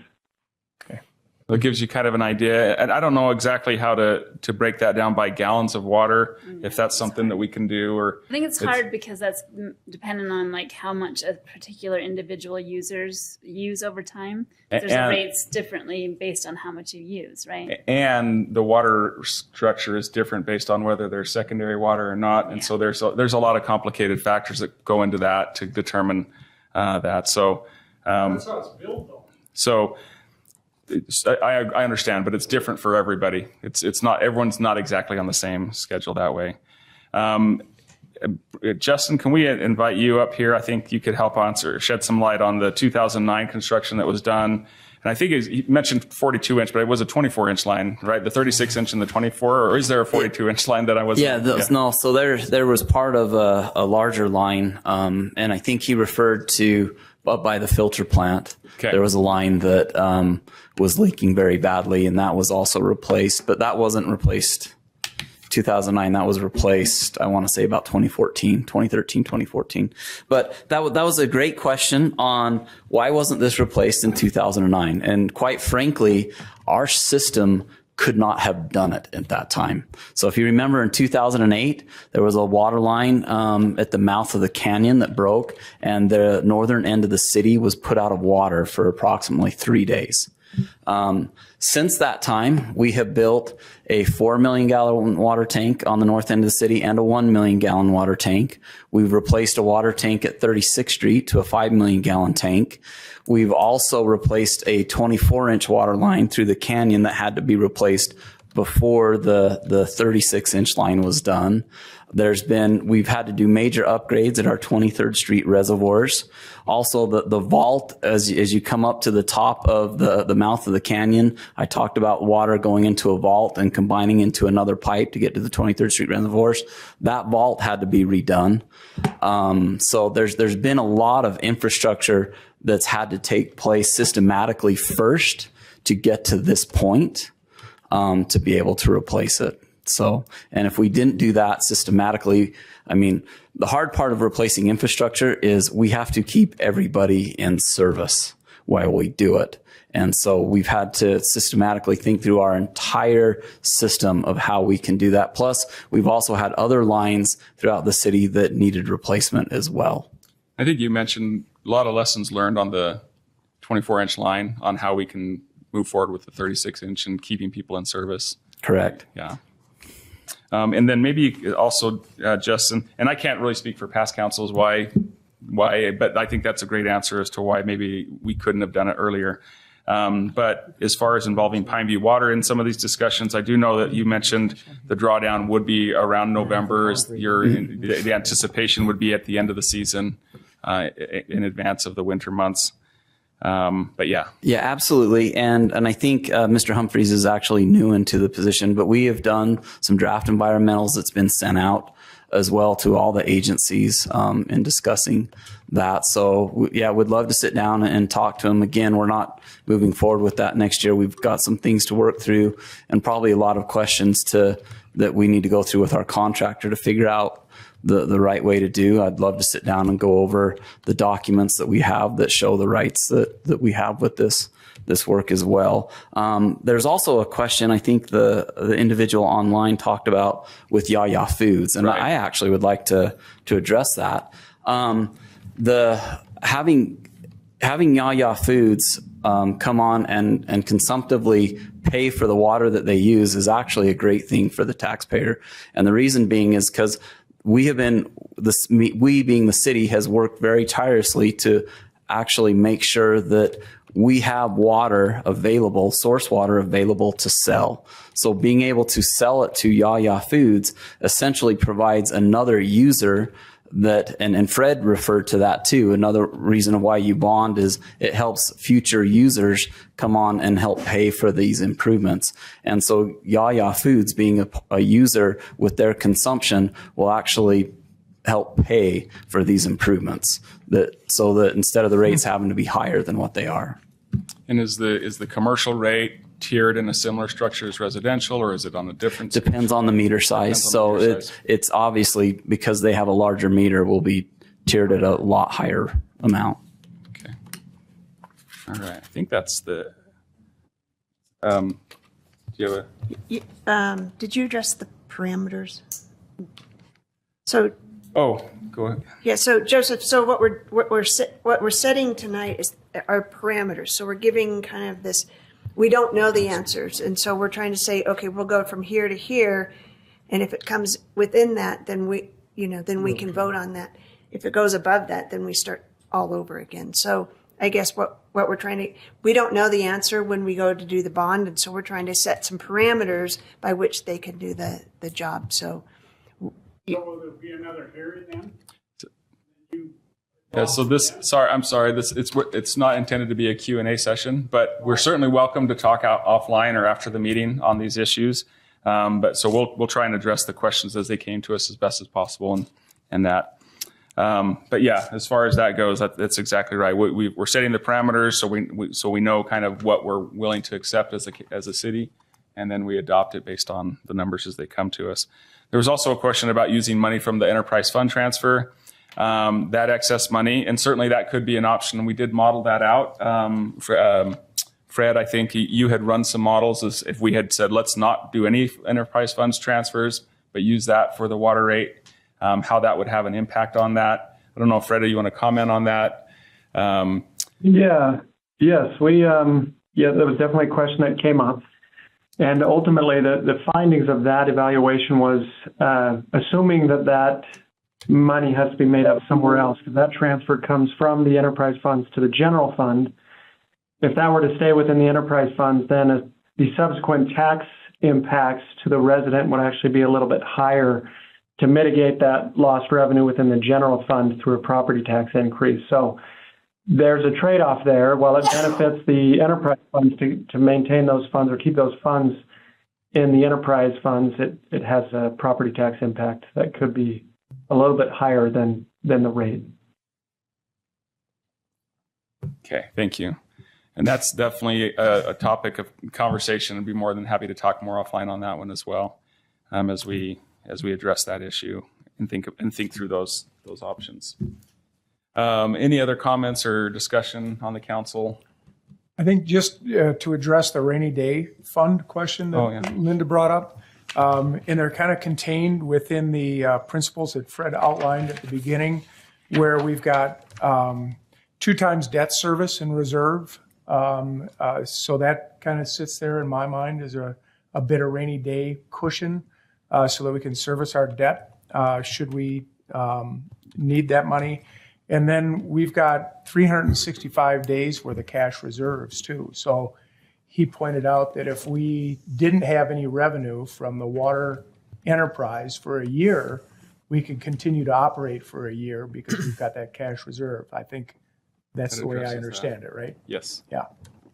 Thank you, And Councilmember. just to throw this in, Justin was great at explaining some of the reasons we couldn't have done that in 2009, but we weren't financially in the position we're on now either in 2009. We didn't have any of those things in 2009. So. Yeah, so those financial principles have set the city up as a good lending bet. Yes. So we can go find money to borrow. All right.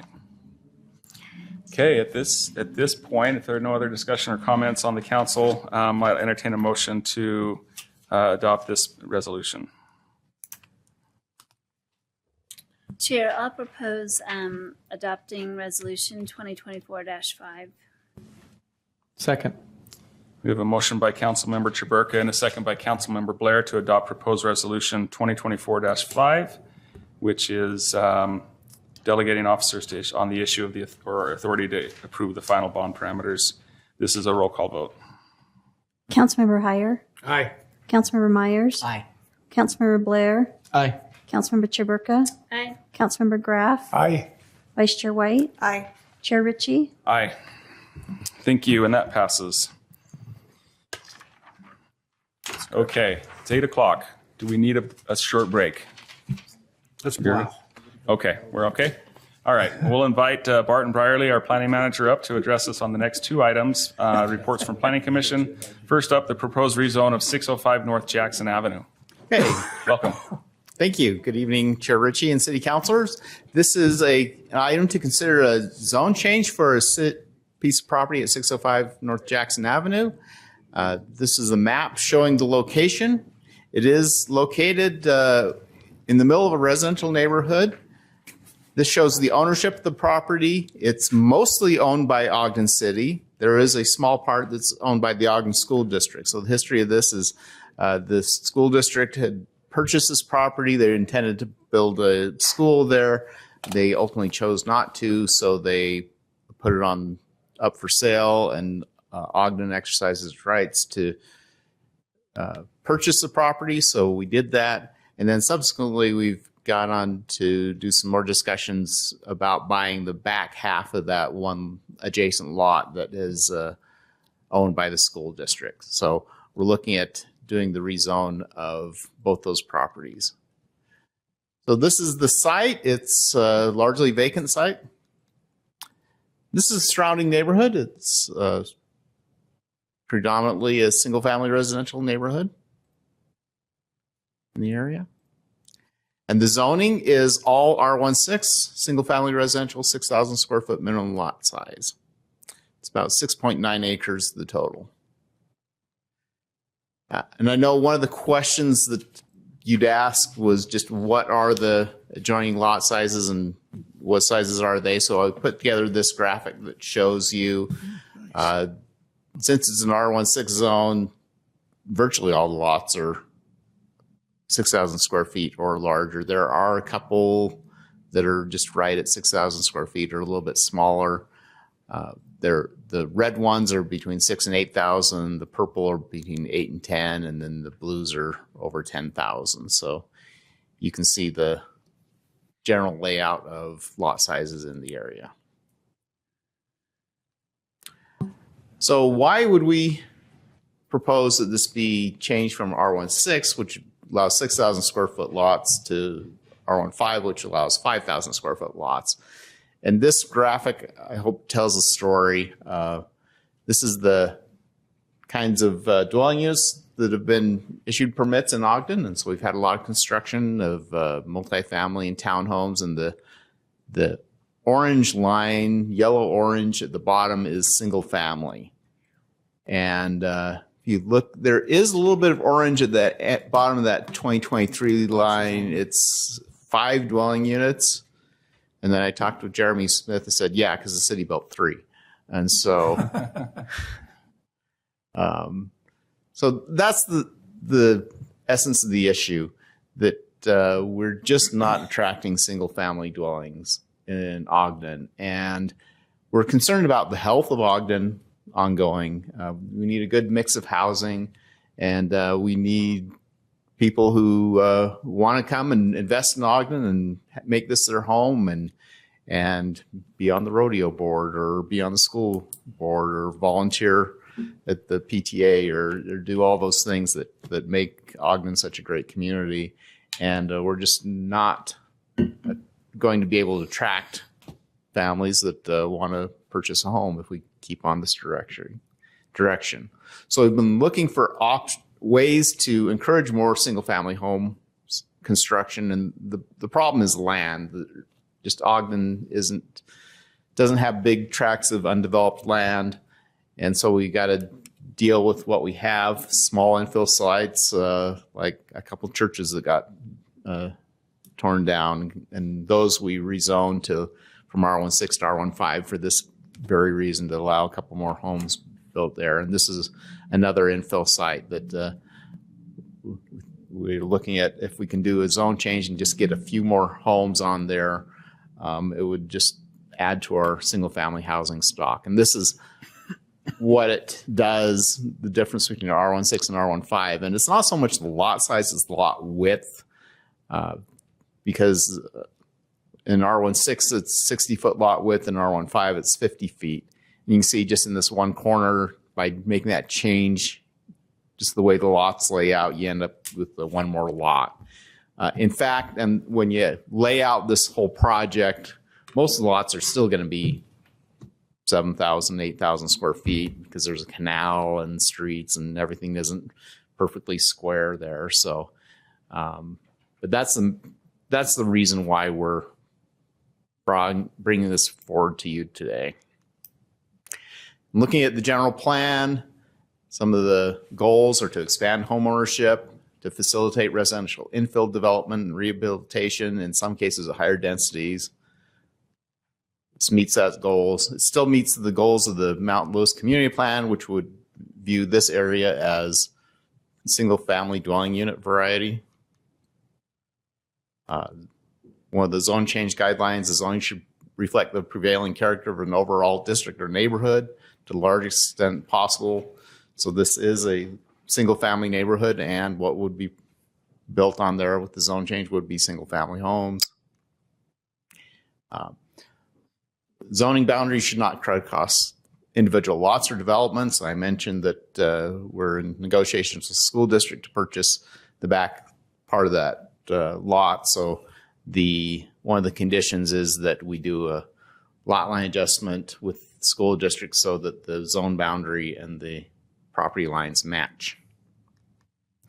So this came to you with recommendation, I know, from the Planning Commission to approve the zone change. Thank you, Barton. Any questions for Barton?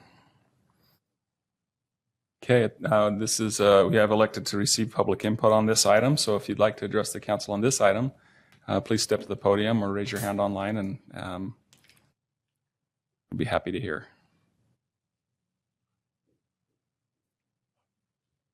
Okay, we have a hand online.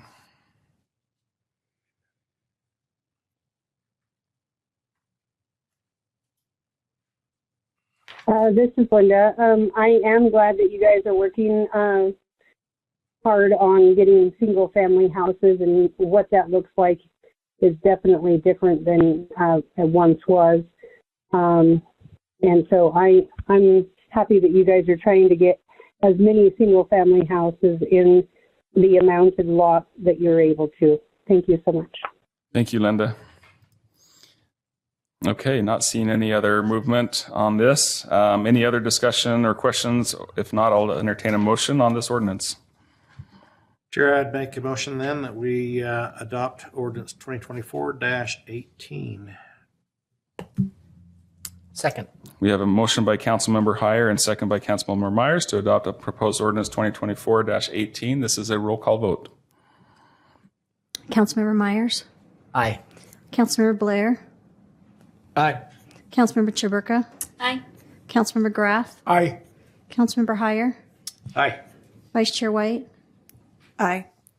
Chair Ritchie. Aye, and that passes. Thank you.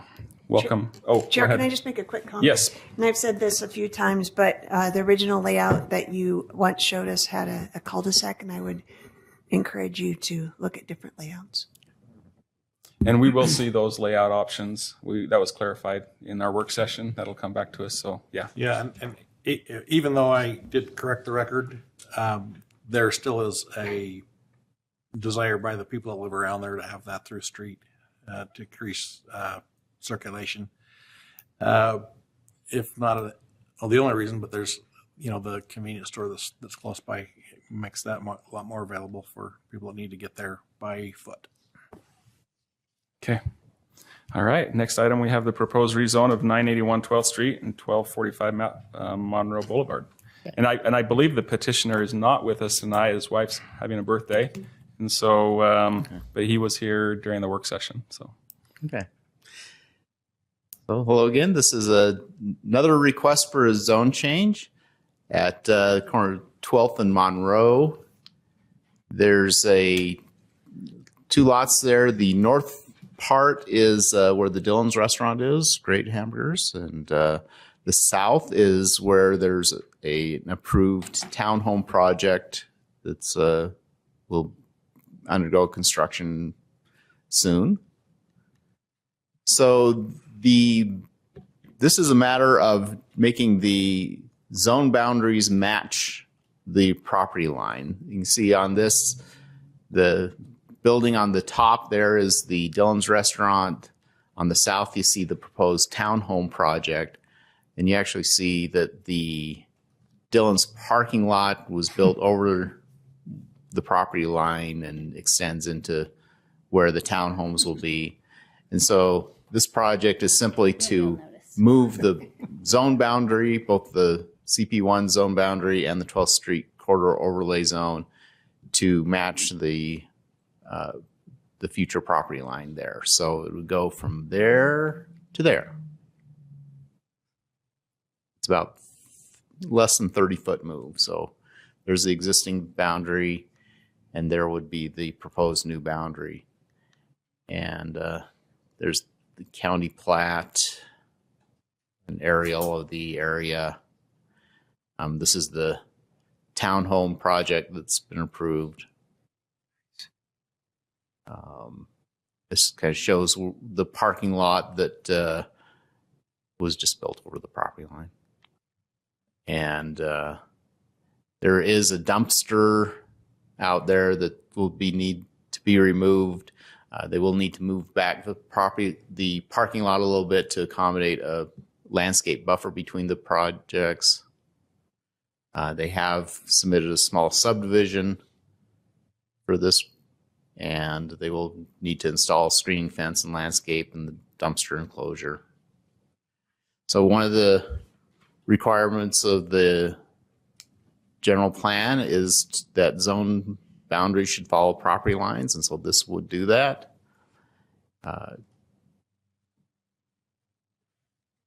And this comes to you with recommendation from the Planning Commission to approve it with some conditions, including completing the small subdivision plat and adjusting the parking and screening the dumpster. Any questions for Barton at this point? Okay, this is an item we've also elected to receive public input on, so if you'd like to address the council on this item, step to the podium or raise your hand online and we can limit your comments, state your name and limit your comments to 3 minutes.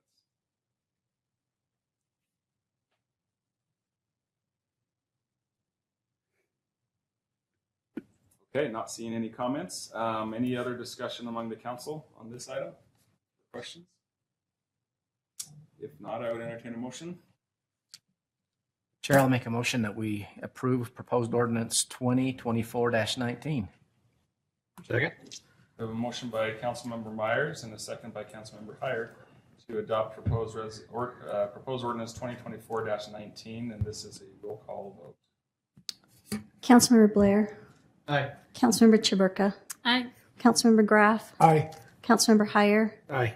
Councilmember Myers. Aye. Vice Chair White. Aye. Chair Ritchie. Aye. And that passes. Chair, just an inquiry on protocol. So on the Planning Commission, we would move for approval with conditions spelled out by planning. And I wonder, do we not do that on the council? There were 3 items that were conditions of approval as recommended by Barton. Do we need to acknowledge those in the record? And that goes for the previous one too, as it pertains to the school property that was not yet acquired by the city, but a boundary change would be in effect up there too. Yeah, so correct me if I'm wrong, where this is a zoning change, it's not necessarily the site plan approval, but we're adjusting the zoning, and then those may still come back to us or Barton. The ordinance that you just passed has a section in there that has those conditions in it, so it is. It's embodied in what we just approved. Okay, Yep. Thank you. The Planning Commission makes the sausage. We just approve the sausage. Okay. So, All right. Thanks for the distinction. You're Okay. thinking about Trek. With that, we're here at the public comment section of our meeting. This is an opportunity to address the council on any topic. Please state your name for the record and limit your comments to 3 minutes.